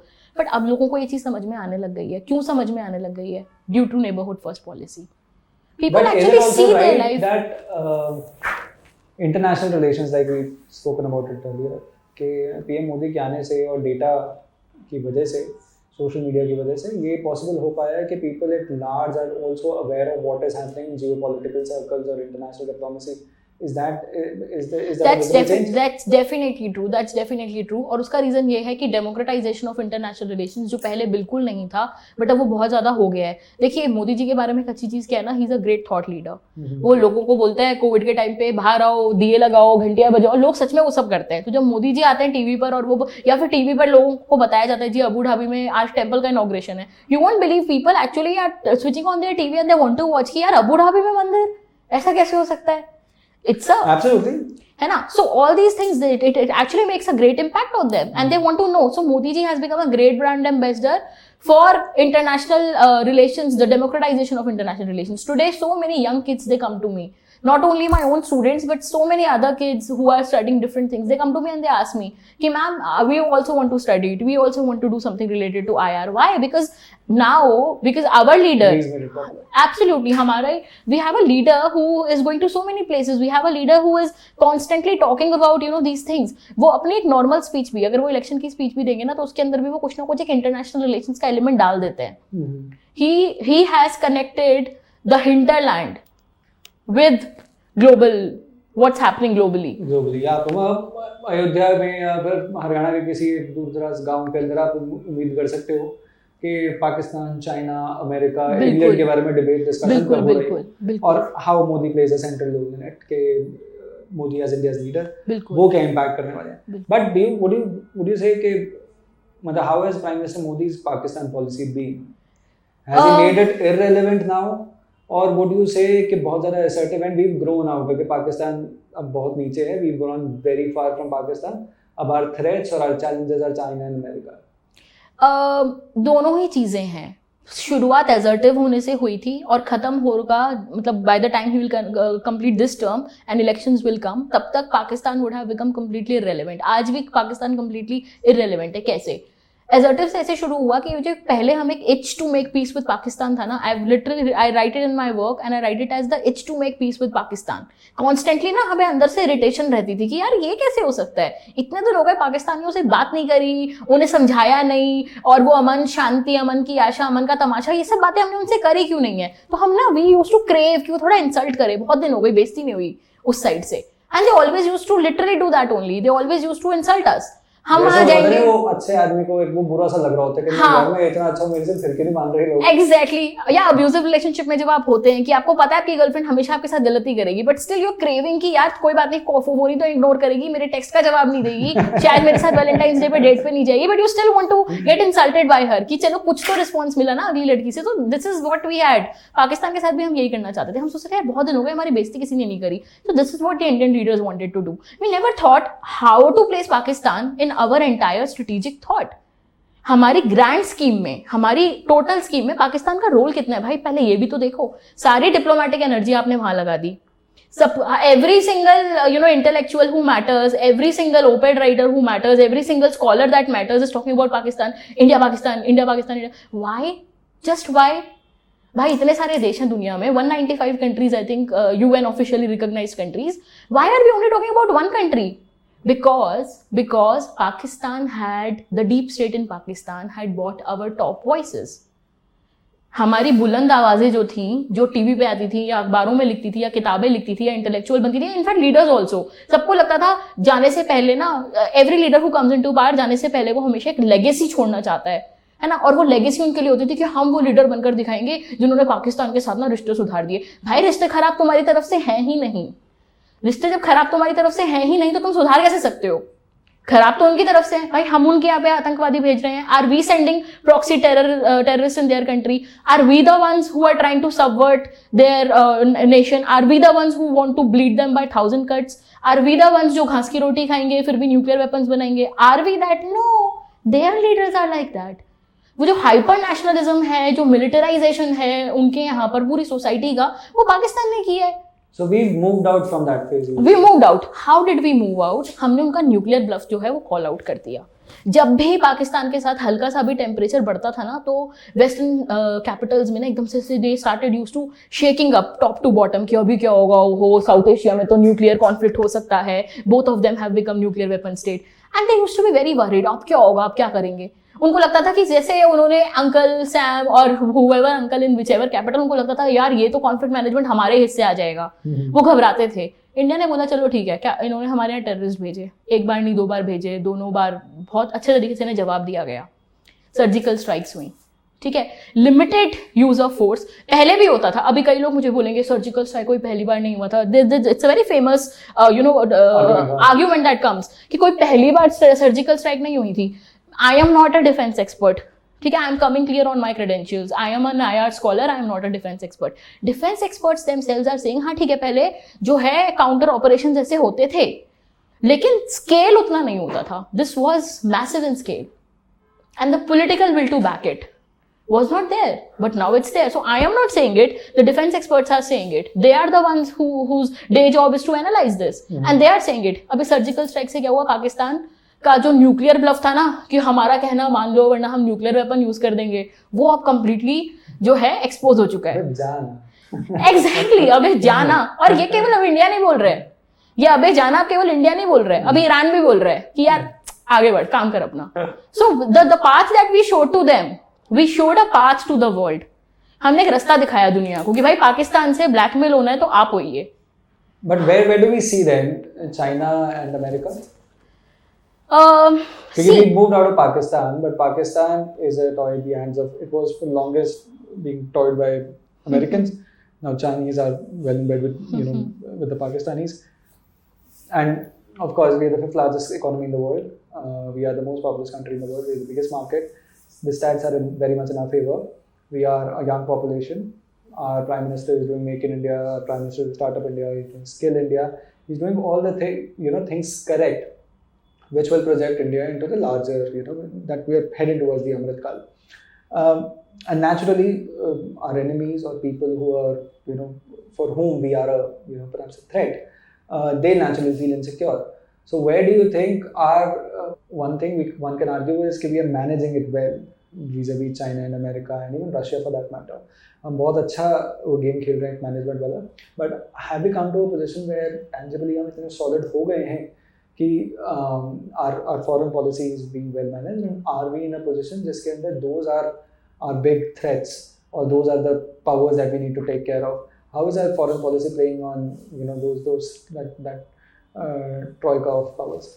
See, इसका जवाब मैं देने से पहले आपको बताऊंगी 2 चीज़ें हैं यहाँ, एक तो शॉर्ट टर्म है और एक लॉन्ग टर्म है, ठीक है। शॉर्ट टर्म में अभी हमारे पास में थ्रेट क्या है, हम राइज करना चाहते हैं, हम ग्रेट पावर बनना चाहते हैं, हमारा अमृतकाल चल रहा है, we want to by 2047। One second. या ये ग्रेट पावर वाला आइडिया, हाँ, डू यू थिंक हम पहले कभी ग्रेट पावर बनना चाह रहे थे? क्योंकि मुझे ऐसा लगता है कि कभी ना वो एम्बिशन या एस्पिरेशन ही इस देश के अंदर दी नहीं गई थी कि आप दुनिया के नंबर 1 देश बन सकते हो।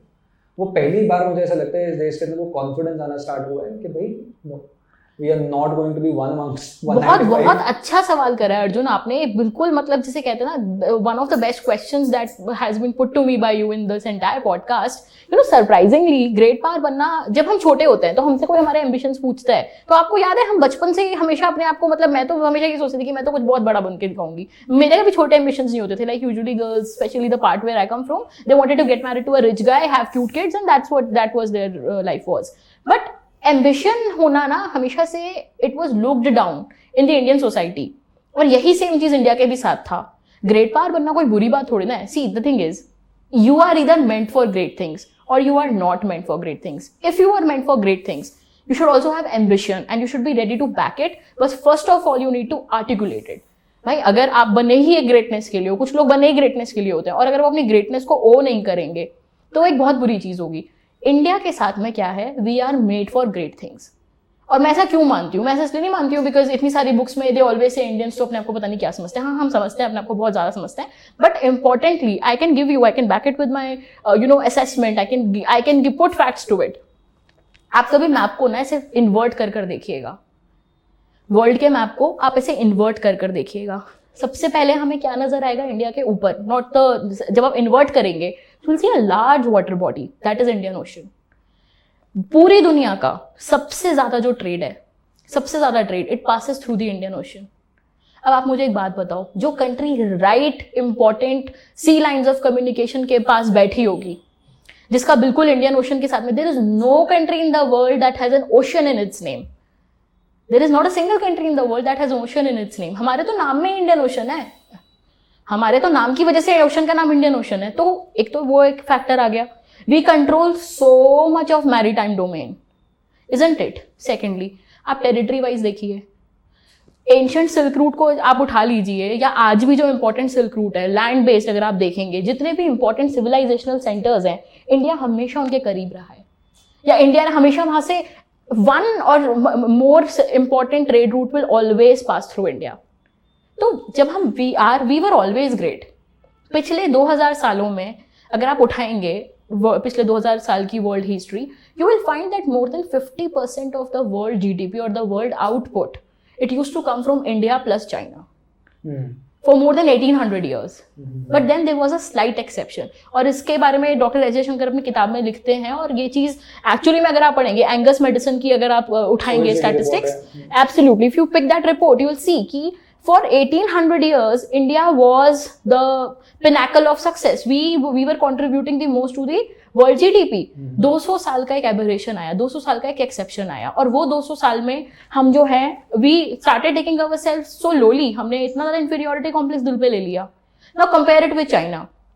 China talks about it century of humiliation. उनका सेंचुरी ऑफ ह्यूमिलिएशन का आइडिया क्या है कि चिंग एम्पायर जो था वो वीक होने लग गया था, और फिर वहाँ पे ओपियम वॉर्स हो गए, फिर फॉरेन कंट्रीज उनके ऊपर इन्वेड करने लग गई, and their important trading centres were taken away, then Japanese they invaded China and so on. तो वो अपने 100 साल के बाद में they talk about national rejuvenation, they talk about the greatness of China. हम लोग क्यों नहीं बात कर रहे थे ग्रेट पावर के बारे में? We at least must articulate it. तो एक बहुत अच्छी चीज़ हुई, एक बहुत अच्छी चीज़ हुई जब मोदी जी पावर में आए. तो पावर में आने के बाद आप मुझसे पूछ रहे थे ना, one of the first few things that he did was that he called a meeting of all the important people who were in the foreign policy establishment. सबको उनको उन्होंने बुलाया, बिठाया और समझाया कि इंडिया जो है एज अ ग्रेट पावर, ठीक है, he started talking in those terms, he started using a language, और not just in that small room जहां उन्होंने डिस्कशन करी, he talked about it to a greater audience at large. तो आप समझ रहे हैं कि वो एक आइडिया ही हम आर्टिकुलेट नहीं कर रहे थे. जब तक आपके शब्दों में आपके एम्बिशन नहीं आते, तब तक वो रियलिटी, कहते हैं ना वो टैरो वाली, आजकल there are so many girls who are doing this tarot reading, और या एस्ट्रोलॉजी कितने लोग आजकल करते हैं, एंड दे टेल यू कि आप अपने ड्रीम गाय को मैनिफेस्ट कीजिए, right? So it's like we manifesting that reality. Modi ji ने भी मैनिफेस्ट करना चालू करा. नहीं, सो एग्जैक्टली. तो एक चीज जो एक मेजर ट्रांजिशन जो आया है कि एक तो हम अपने आप को एक देश ने अपनी लार्जर प्रायोरिटीज और फॉरेन पॉलिसी प्रायोरिटीज को डिप्लोमेसी के लिए बहुत ज़्यादा असर्टिव हुए हैं. हमें एक वो सेंस जरूर है, एक सेल्फ कॉन्फिडेंस आया है जो directly it's a consequence of prime minister Modi's leadership, कि इस देश के अंदर ये भारतीय को भारतीय होने पर एक गर्व है और उसके एम्बिशन अब रुकने नहीं वाले. और दूसरी चीज़ क्या हुआ है, which Jaishankar ji also articulates in his book, mandala theory की जब वो बात करते हैं, बी इट मंडला थ्योरी और be it these relationships, be it neighborhood first policy, be it India first, be it economic argument, India is finally coming to कि भारत को अपने वो ताकत का एहसास हो रहा है. वो हनुमान सिंड्रोम जैसे बोलते हैं कि हनुमान सिंड्रोम जैसे बोला कि भाई देश के अंदर इंडिया को फाइनली अपनी पावर रियलाइज होनी स्टार्ट हुई. तो ये एक चेंज तो नेचुरली आया है. But with this in perspective, where do we stand vis-a-vis China and America? I want to draw you back into the question कि चाइना और अमेरिका पे हमारा स्टैंड क्या है अभी? देखिए, दोनों बहुत अलग देश हैं, ठीक है. चाइना जो है इस टाइम पर अपने आप को ग्रो करने के बाद, राइज करने के बाद, अब वो उसकी जो राइज है उसके जो रेपरकशंस जिसे हम कहते हैं वो अब नजर आने लग गए हैं। ठीक है, चाइना ने एक आइडिया निकाला था पीसफुल राइज ऑफ चाइना। ठीक है, तब तक वो सबको, और उनका एक बहुत फेमस एक डिक्टम देते थे डेंग शियाओपिंग की, क्या कहते हैं, hide your abilities and wide your time. Okay, that means कि अपनी एबिलिटीज को हमेशा छुपा करके रखो और अपने समय, अच्छे समय का इंतजार करो। ठीक है, this was the dictum that he gave. So China followed it to the T. उन्होंने ये इसको बहुत अच्छे से फॉलो करा और उन्होंने कहा कि भाई देखो, ऐसा है, जब तक ग्रो करना है तब तक we are going to sell this story to everyone that China is going to be an exception internationally for the first time ever in the history of the world. एक ऐसी कंट्री राइज करेगी जो कि peaceful होएगी। Usually it's true about rising powers कि rising powers always after their rise they start showing their power and it has very violent ways of manifesting that power. But China wanted to say कि भाई हम तो देखो बहुत status quoist वाले power बनेंगे, we have no problem with the world order, we have no problem with rule of law, we really like the western way, western order जो अब तक चलता आ रहा है, पोस्ट वर्ल्ड वॉर 2 का जो ऑर्डर है, we respect it a lot. छोटी कंट्रीज को हमसे कोई थ्रेट नहीं है, हमारे नेबर्स को हमसे कोई थ्रेट नहीं है, भाई हमको आगे बढ़ने दो, पीसफुली राइज करने दो, and you have no threat whatsoever from us. इसी मजाक मजाक में वेस्टर्न कंट्रीज ने अपनी स्ट्रेटेजिक इंडस्ट्रीज में चाइना को दे दी entry. Okay, whether it is semiconductors और मेनी इंपॉर्टेंट साइंटिफिक इन्वेंशंस, हम उनके बीच में, चाइना और उनके बीच में, वेस्ट के बीच में इतना बड़ा trade deficit, so many countries they became literally a toy in the hands of the Chinese leaders. वही सेम चीज हमने भी मान ली, हमें भी यही लगा कि हिंदी चीनी भाई भाई, पहले हम पछता चुके हैं इसके बाद भी, हमने हिंदी चीनी भाई भाई के बाद दोबारा से मनमोहन सिंह जी के टाइम पर 2000 में आप देखिए इंडिया का ट्रेड डेफिसिट कितना था, 2013 में आप देखिए ट्रेड डेफिसिट कितना था, और आज आप देखिए फिर ट्रेड डेफिसिट कितना है। वो जो एक सीड जो बो दिया गया ना, वो जो एक तरह का जो हमने अपनी स्ट्रेटेजिक एडवांटेज थी, अपनी इंडस्ट्रीज पे ताला लगा के, अपनी फैक्ट्रीज पे ताला लगा के, चाइनीज प्रोडक्ट को खरीद के हम उनके ट्रेडर बन गए थे। we should have become a manufacturing nation, but we became a trading nation. Where we stand today is that at least a good recognition came after Prime Minister Modi came into power. सबसे पहले एक recognition आया कि जो हो रहा है वो गलत हो रहा है। आप एक ऐसे कंट्री के साथ में ट्रेड कर रहे हो जिसके साथ आपका इतना बड़ा बाउंड्री कॉन्फ्लिक्ट है। We have line of actual control जो पूरा का पूरा है, it's unsettled boundary question, and China deliberately keeps it unsettled. China is a very, very cunning country. China is a very cunning country. Wherever they think they are losing, they are becoming weak. Udhar to they start negotiating. Immediately they'll start talking to you. They want to settle issues. लेकिन जैसे उनको ये लगता है उनके पास में power है, they will become a hard to chase. They will become a very, very difficult, country to negotiate with. That's what China did. अभी हम उनके साथ में ट्रेड करे जा रहे हैं, लेकिन एक अच्छी चीज क्या हुई, रिकॉग्निशन आया। कब आया? एक तो डोकलाम के बाद आया ही आया, ठीक है। दूसरा कोविड की वजह से जो है एक हमारे अंदर ये चीज हमें समझ में आई कि what this is going on, it's not good. China एक ऐसी कंट्री उभरी जिसने पूरी दुनिया में एक ऐसा वायरस जो है वो एक्सपोर्ट कर दिया। So many people lost their lives, but most importantly supply chains are so vulnerable. Our dependence on only one country, केवल एक देश पे सप्लाई चेन की जो पूरी की पूरी डिपेंडेंस थी, वो बहुत कंट्रीज को समझ में आई। दैट्स एन इंपॉर्टेंट पॉइंट ना, क्योंकि पिछले अगर आप 10 साल पहले देखो, सप्लाई चेन्स का कॉन्वर्सेशन होता ही नहीं था। But in the last 3-4 years और rather 5 years I would say, supply chains पे डिस्कशन, कॉन्वर्सेशन बहुत ज्यादा पिक कर गया है। Absolutely, covid was a big eye opener. Absolutely. और ये ऐसा नहीं है कि कॉन्वर्सेशन पहले नहीं होती थी, बाकी देशों में तो होती थी और जगहों पर तो बहुत ज्यादा होती थी। सप्लाई चेन का मतलब क्या होता है, पहले आप ये समझिए अर्जुन जी। इंटरनेशनल टेक्नोलॉजी चेंज जो हो रहा है, इसकी वजह से क्या हो गया है कि एक ही प्रोडक्ट जो है वो एक कंट्री में नहीं बन सकता, और बनने से भी ज्यादा क्या है, अभी क्या है, कम्युनिकेशन ईजी हो गया है, ट्रांसपोर्ट ईजी हो गया है, असेंबलिंग चालू हो गई है। आज के डेट में I think more than 50% of the stuff that is made, it is made through assembly based production. तो सप्लाई चेन इज व्हाट, कि आप असेंबली बेस्ड प्रोडक्शन करा रहे हैं, एक चीज आप बनाएंगे, दूसरी चीज दूसरा बनाएगा, वो कंपोनेंट जाके तीसरी कंट्री में इकट्ठे होंगे, चौथी कंट्री ब्रांडिंग करेगी, पांचवी कंट्री मार्केटिंग करेगी, और छठी कंट्री में वो जाकर बिकेंगे। That is what supply chain is. तो हम लोग तो पता है, in fact you raised a very pertinent point. When the entire world was talking about supply chains, we didn't even know what is supply chain. How about West Asia as a front? China और US वाला question अधूरा रह गया है। And I want you to bring West Asia perspective into it. Because we've discussed and fairly understood कि China के अंदर जो हमारा ट्रेड डेफिसिट है was a challenge. We understand that America is a global अभी चाइना partner. जो है it's 20+ trillion economy, उनके सही नंबर्स कभी किसी को पता ही नहीं होते क्योंकि वो फज अराउंड करते हैं. They are not a democracy like us, ठीक है, they are a closed country. तो उनका अथॉरिटेरियन कंट्री है, स्टैट्स के साथ दे कैन ऑलवेज प्ले, तो they have that thing. Okay, but by any fair estimate it's 20+ trillion, ठीक है, इतना लेकर चलते हैं.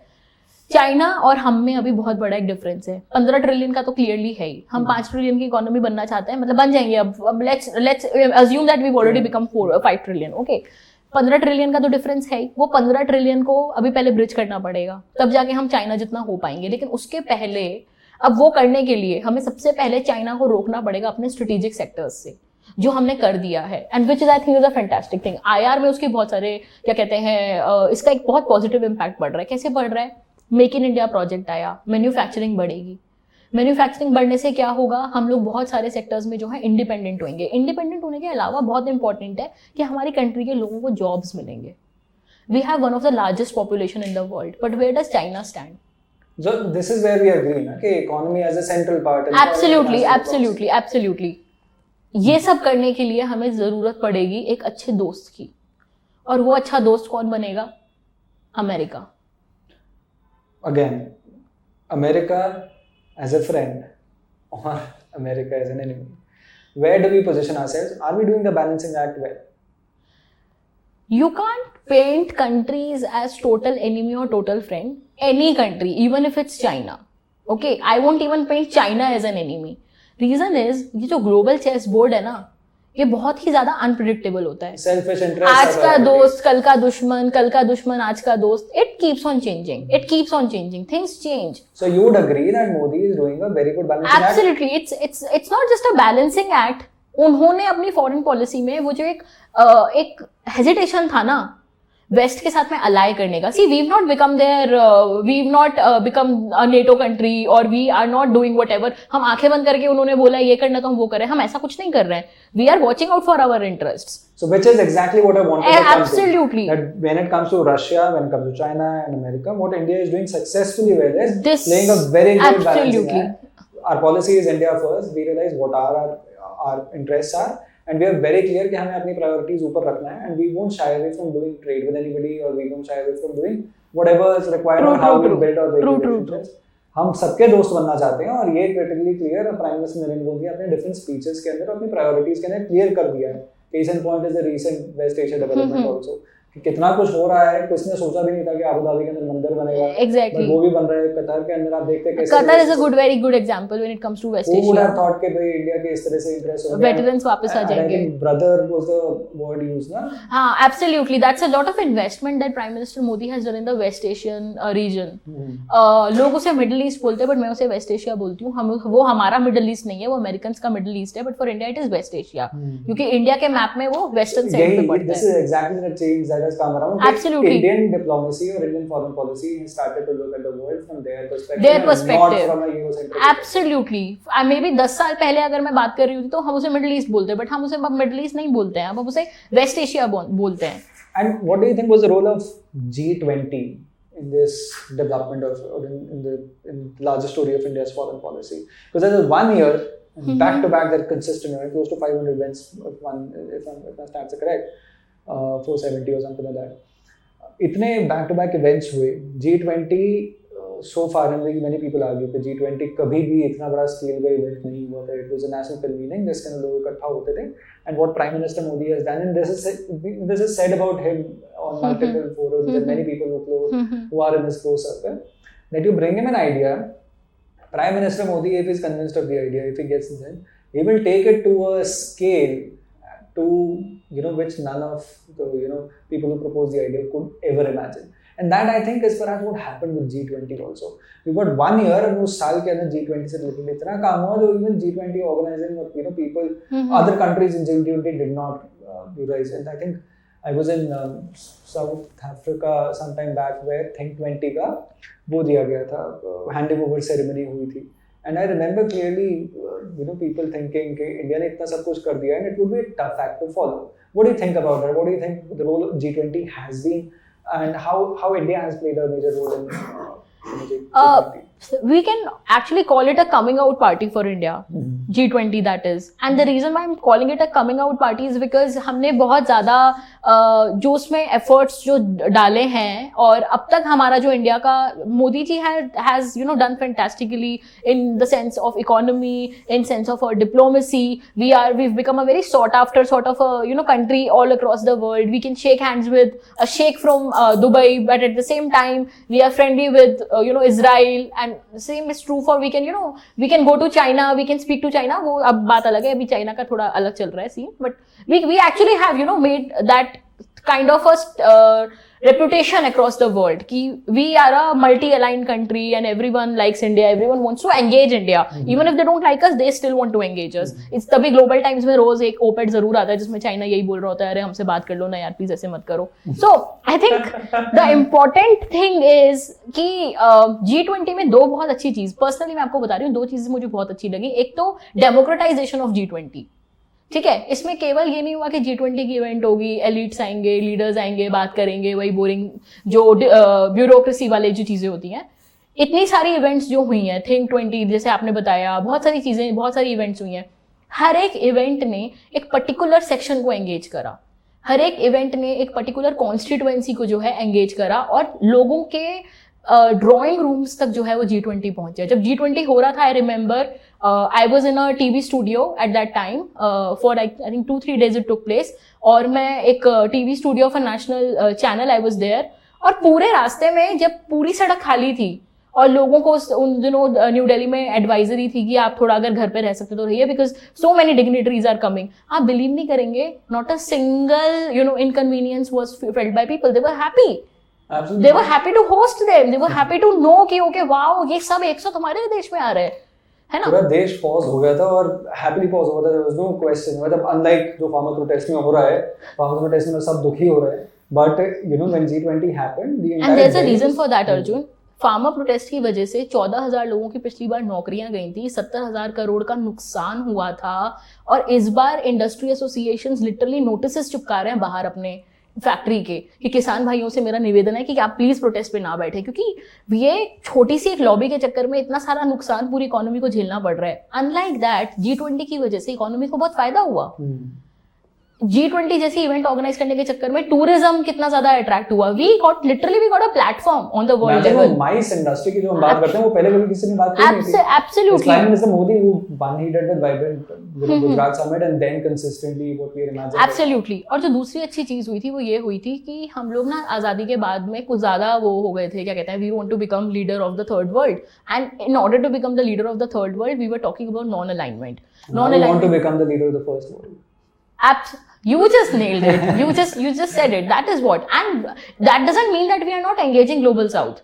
We are also engaging global south. क्योंकि देखिए हम लोग we will become the leader of the first world, but at the same time we will be a very sensitive, we will be someone who will be very empathetic to the global south. I mean leader बन रहे but with that धार्मिक sense in place. Absolutely. प्रभु श्री राम की जो शिक्षाएं हैं वो जो हमारे यहाँ तो गिलहरी को भी एयरपोर्ट पे जगह मिलती है. तो ग्लोबल साउथ में ये चीज बहुत ज्यादा इंपॉर्टेंट है कि हमने पहली बार G20 के एजेंडा में जो कंट्रीज नहीं है G20 की मेंबर्स, हमने उनको भी बुलाया, उनसे भी बात करी, चाहे हमने ऑनलाइन रखा हो, वर्चुअल मोड में हुआ हो वो समिट, लेकिन फिर भी हमने क्या कहते हैं उन्हें बुलाया. I think yeah so twice we have done it. The global south of voice of south वो 2 बार हो चुका है अब तक. इमेजिन एक ही साल में 2 बार. तो हम we are reaching for the sky. And it's not just that the foreign minister is engaging with the prime minister is engaging. Absolutely. And we are not and that also brings me to a very interesting insight कि non alignment movement में अब prime minister नहीं जाते हैं. जब भी non alignment movement के वो होते हैं, क्या कहते हैं, समिट्स होते हैं, नाम समिट्स में अब प्राइम मिनिस्टर नहीं जाते हैं. We have toned down, we have lowered our engagement on the NAM platform, and instead of that, we are using our new platform, which is Global of South, and there's a lot of difference between the two. Non-alignment was mostly about we becoming the leader of the third world, but on what terms? We were thinking of ourselves as a trade union leader, कि ना तो मैं काम करूंगा ना किसी को करने दूंगा. फैक्ट्री पे ताला लगाकर हम लोग बैठे हुए थे. Okay. लेकिन अभी हम क्या ग्लोबल साउथ वाले उसमें आ गए हैं. एंड व्हाट डज दिस अवतार means, what does global south mean, कि मैं भी आगे बढ़ूंगा, फैक्ट्री का ताला हटेगा, प्रोडक्शन होएगा, लेकिन मेरे साथ साथ और कंट्रीज भी आगे बढ़ेंगी. Okay. Fair enough. So we've covered a large spectrum, and I think it's time we, draw the conversation towards that idea जो civilization resurgence India इस वक्त देख रहा है. We know the rise of Hindu leaders across major parts in the world. हमें for the longest time we knew of many people, many Hindu leaders जो अलग-अलग देशों के अंदर कुछ अच्छा कर रहे हैं, but you've got leaders in England, Great Britain, or you've got leaders in the US who are rising, and this is also happening at the same time जिस समय पर इंडिया की जो कल्चरल और सिविलाइजेशनल हिस्ट्री है उसके बारे में पीपल आर फेयरली प्राउड है. पंच प्राणी की बात की है प्रधानमंत्री जी ने, उसके अंदर एक वही है ना कॉलोनियल वेस्टेज जिसको हमें छोड़ना पड़ेगा एंड अपनी जो रूट्स हैं उस पर हमें अच्छे से गर्व करना चाहिए. तो वो एक लार्जर वो चीज़ है कि किस तरह से Hindus of the world are now seeing Prime Minister Narendra Modi and towards India कि हाँ it's perhaps time, and if it's not the time, ये टाइम वो ज़रूर है कि जिसके अंदर आप सोचना स्टार्ट करिए, अपना सोच का दायरा बढ़ाइए. अब आप अपने सेल्फ इंटरेस्ट से बाहर निकलिए, देश के बारे में और अपनी सभ्यता के बारे में सोचना शुरू करिए, जिसका आपको बदलाव 2014 वो प्राइम एग्जाम्पल कि कैसे क्यों प्राइम मिनिस्टर नरेंद्र मोदी के पीछे डायस्पोरा इकट्ठा होता है, बिकॉज एक सेंस वो था. Same thing that is perhaps playing out right now है कि अलग अलग जगह लोग जो हैं वो इस बात का एक कॉन्फिडेंस एक सिविलाइजेशन के अंदर आया है कि जो भी सभ्यता से जुड़ा हुआ है they could be citizens of like से कि हम पासपोर्ट का रंग नहीं देखते, हम वो जो संबंध है वो बहुत और गाढ़े हैं और बहुत पुराने हैं. तो वो एक चीज़ स्टार्ट हुई है.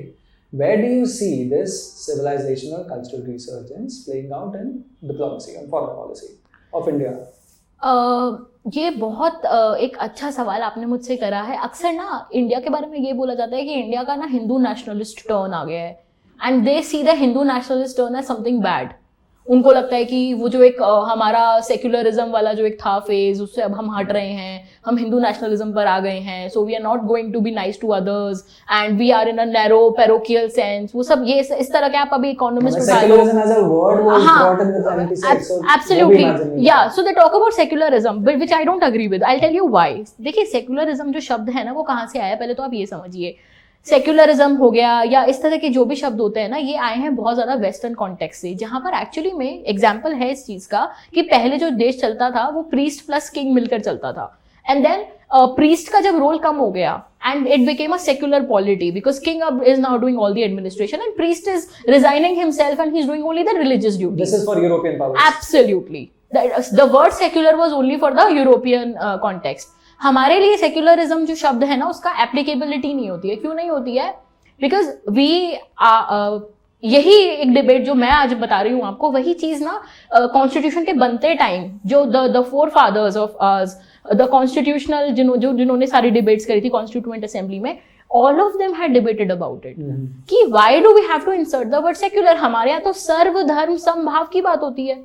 we never had that. और हमारी पॉलिटी कैसे सेक्युलर हो सकती है when we actually recognize the role of धार्मिक values. तो इस तरह की बहुत सारी चीजें. What you are saying is preamble की conversation के टाइम पर secular word introduce होना चाहिए नहीं होना चाहिए, उस पर डिस्कशन हुआ था. और are you saying secular word पर secular not just fundamental right, secular word के इस्तेमाल पर डिबेट्स हुई थी. सेक्युलर वर्ड्स, इनफैक्ट मैंने उत्पल जी उन्होंने एक बुक लिखी है अभी, अगर आप पढ़ेंगे उसे, आई थिंक आपके पॉडकास्ट पर भी वो आए हैं, है ना. तो आप उनकी किताब अगर पढ़ेंगे तो I think all the young people must definitely read his book. उन्होंने बहुत अच्छे बहुत ब्यूटीफुल तरीके से उन्होंने वो पूरी डिबेट लेड आउट करी है. And I belong to a very very cosmopolitan sort of a family. I come from where my parents they had a home in Lucknow and we were friends with Muslim families and my mom her best friend is a Christian. तो मैं उस तरह के setup से आती हूँ. तो मुझे हमेशा लगता था ओहो अगर सेक्युलर वर्ड हट जाएगा तो कितना गलत होएगा उनके साथ में, oh this is wrong. But he actually made a lot of sense कि आप ये देखिए डिबेट के टाइम पर कॉन्स्टिट्यूएंट असेंबली में जब सेक्युलर वर्ड के ही ऊपर बात आई कि should we be adding it in the constitution और नॉट, तो our constitution makers themselves said कि नहीं इसकी जरूरत नहीं है, वो आप पूरी डिबेट वहां पढ़ सकते हैं. ये सबसे ironically this word was inserted at a time when the country was going through a dark chapter. Emergency के टाइम पर चोरी से ये जो शब्द है, अगर मैं इसे स्पष्ट हिंदी में कहूं तो चोरी से ये जो शब्द है सेक्युलर, धर्म निरपेक्ष, इसका अर्थ होता है धर्म निरपेक्ष. धर्म निरपेक्ष की बात ही कहां से आ जाती है? तो ये चीज तब डाली गई थी. अब आप इस चीज को ऐसे समझिए, सिविलाइजेशनल रिसर्जेंस हम इतना बोलते हैं, क्या होता है? हिंदू नेशनलिज्म, जिसे लोग हिंदू नेशनलिज्म कहकर हमेशा बोलते रहते हैं, गालियां देते रहते हैं, एक तो देखिए वो कहना बिल्कुल गलत होगा। नेशनलिज्म में, हमारे नेशनलिज्म में हर धर्म के लोगों ने बहुत बड़ा रोल प्ले करा है, ये बात ठीक है। लेकिन हमारी जो सिविलाइजेशन है वो बहुत पुरानी सिविलाइजेशन है। पुरानी से मेरा मतलब है कि ये तो चीज़ मनमोहन सिंह जी ने भी कही है कि बहुत सारे देश हैं जिनकी हस्ती मिट गई है, लेकिन आज भी हमें क्या कहते हैं, कुछ बात तो है हम में जो मिटता नहीं, हमारे एग्जैक्टली। तो कुछ तो बात है हम में कि आज भी इंडियन सिविलाइजेशन, इंडिक सिविलाइजेशन जिसे कहते हैं, there must be something like Persian civilisation आज ईरान है ना, and similarly other parts of the world, Turkey, है ना, एब्सोल्युटली। तो लेकिन फिर भी ऐसा क्या है हमारे अंदर कि क्योंकि हमारे अंदर स्पिरिट ऑफ टॉलरेंस है, हम सबको जगह देते हैं। वी वर दैट कंट्री जिसका सबके साथ में एक तो रिलेशन होता था, ट्रेडिंग रिलेशन, आप उठा के देख लीजिए, ठीक है। आप संजीव सान्याल जी का जो उनकी पुस्तक है आप वो पढ़ लीजिए, आप और भी बहुत सारी किताबें, आप हिस्ट्री पे जितनी भी बुक्स है आप उन्हें उठाकर पढ़िए, या आप ओरिजिनल अगर आप रिसर्च करेंगे, कई बार तो मैं शॉक हो जाती हूँ कि अच्छा उस सेंचुरी में भी, इतने साल पहले भी, या ये धर्म के वैल्यूज भी। I was reading history of China, मैं चाइना की हिस्ट्री पढ़ रही थी, and I was fascinated by that. It was a short history book, 250 pages. उसके अंदर भी इंडिया का रोल कितना बड़ा था बुद्धिज्म एक्सपोर्ट करने का, Tibet and then China and so on. तो वो जो एक जापान में अगर आप जाएं, अगर आप वहां देखिए गणेश जी की पूजा होती है, सरस्वती जी की पूजा होती है। सिविलाइजेशनल रिसर्जेंस का मतलब होता है अपनी प्राचीन सभ्यता की सम्मान करना। आप सबसे पहले अपनी प्राचीन सभ्यता का सम्मान करें, और आप अपने वो जो पुराने कनेक्शंस हैं आप उनको रिवाइव करें। और जब आप उन्हें रिवाइव करेंगे तो जाहिर सी बात है आपके रिलेशंस में ना एक बहुत ज्यादा it will be a lot of high quality of relations that you will get. Are you saying that we are moving from post-colonial state to a civilizational state? Absolutely, and I don't think that's a bad thing at all. एक तो इसका precedence भी है, बहुत सारे दुनिया में देश हैं जो सिविलाइजेशनल स्टेट अपने आप को पेश करने की कोशिश करते हैं। I think China will be a fantastic example.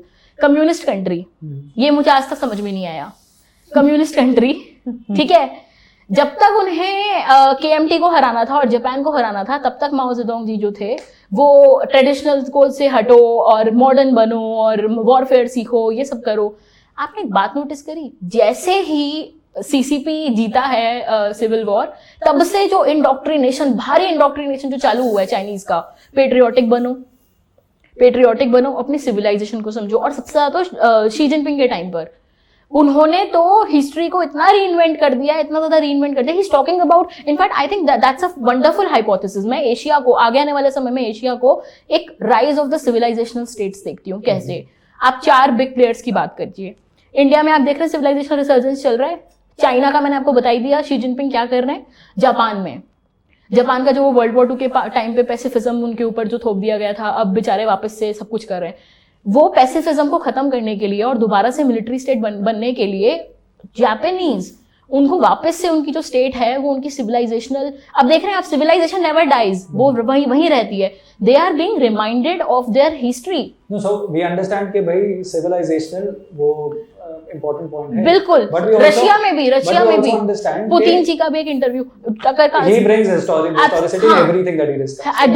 That is true, but civilization जो है वो, आप जो civilization state का तो चल रहा है एशिया में, I think that's the sentiment of the new century, 21st century में I think this will play a great role. But then एक बात ये भी होगी ना कि जो ट्रॉमा होता है एक सिविलाइजेशन के अंदर, वो उस ट्रॉमा के बाद सिविलाइजेशन बहुत अच्छा ग्रो करता है। एंड आई थिंक भारत ने बहुत सारी ऐसी चीज़ें फेस कर ली हैं 200 साल के अंदर जो हमारे साथ हुआ है, और पोस्ट इंडिपेंडेंस में अगर मैं बात करूँ बहुत ज़्यादा चैलेंजेस आए हैं, जिस वजह से इट इज़ इम्पॉर्टेंट कि वो जो ट्रॉमा था उस ट्रॉमा से मूव ऑन करके we start arguing for in favour of a civilisation state. And I think both of us would agree to that point. But दूसरा ये है कि कॉन्वर्सेशंस बहुत होती रहेंगी, लंबा चलेगा।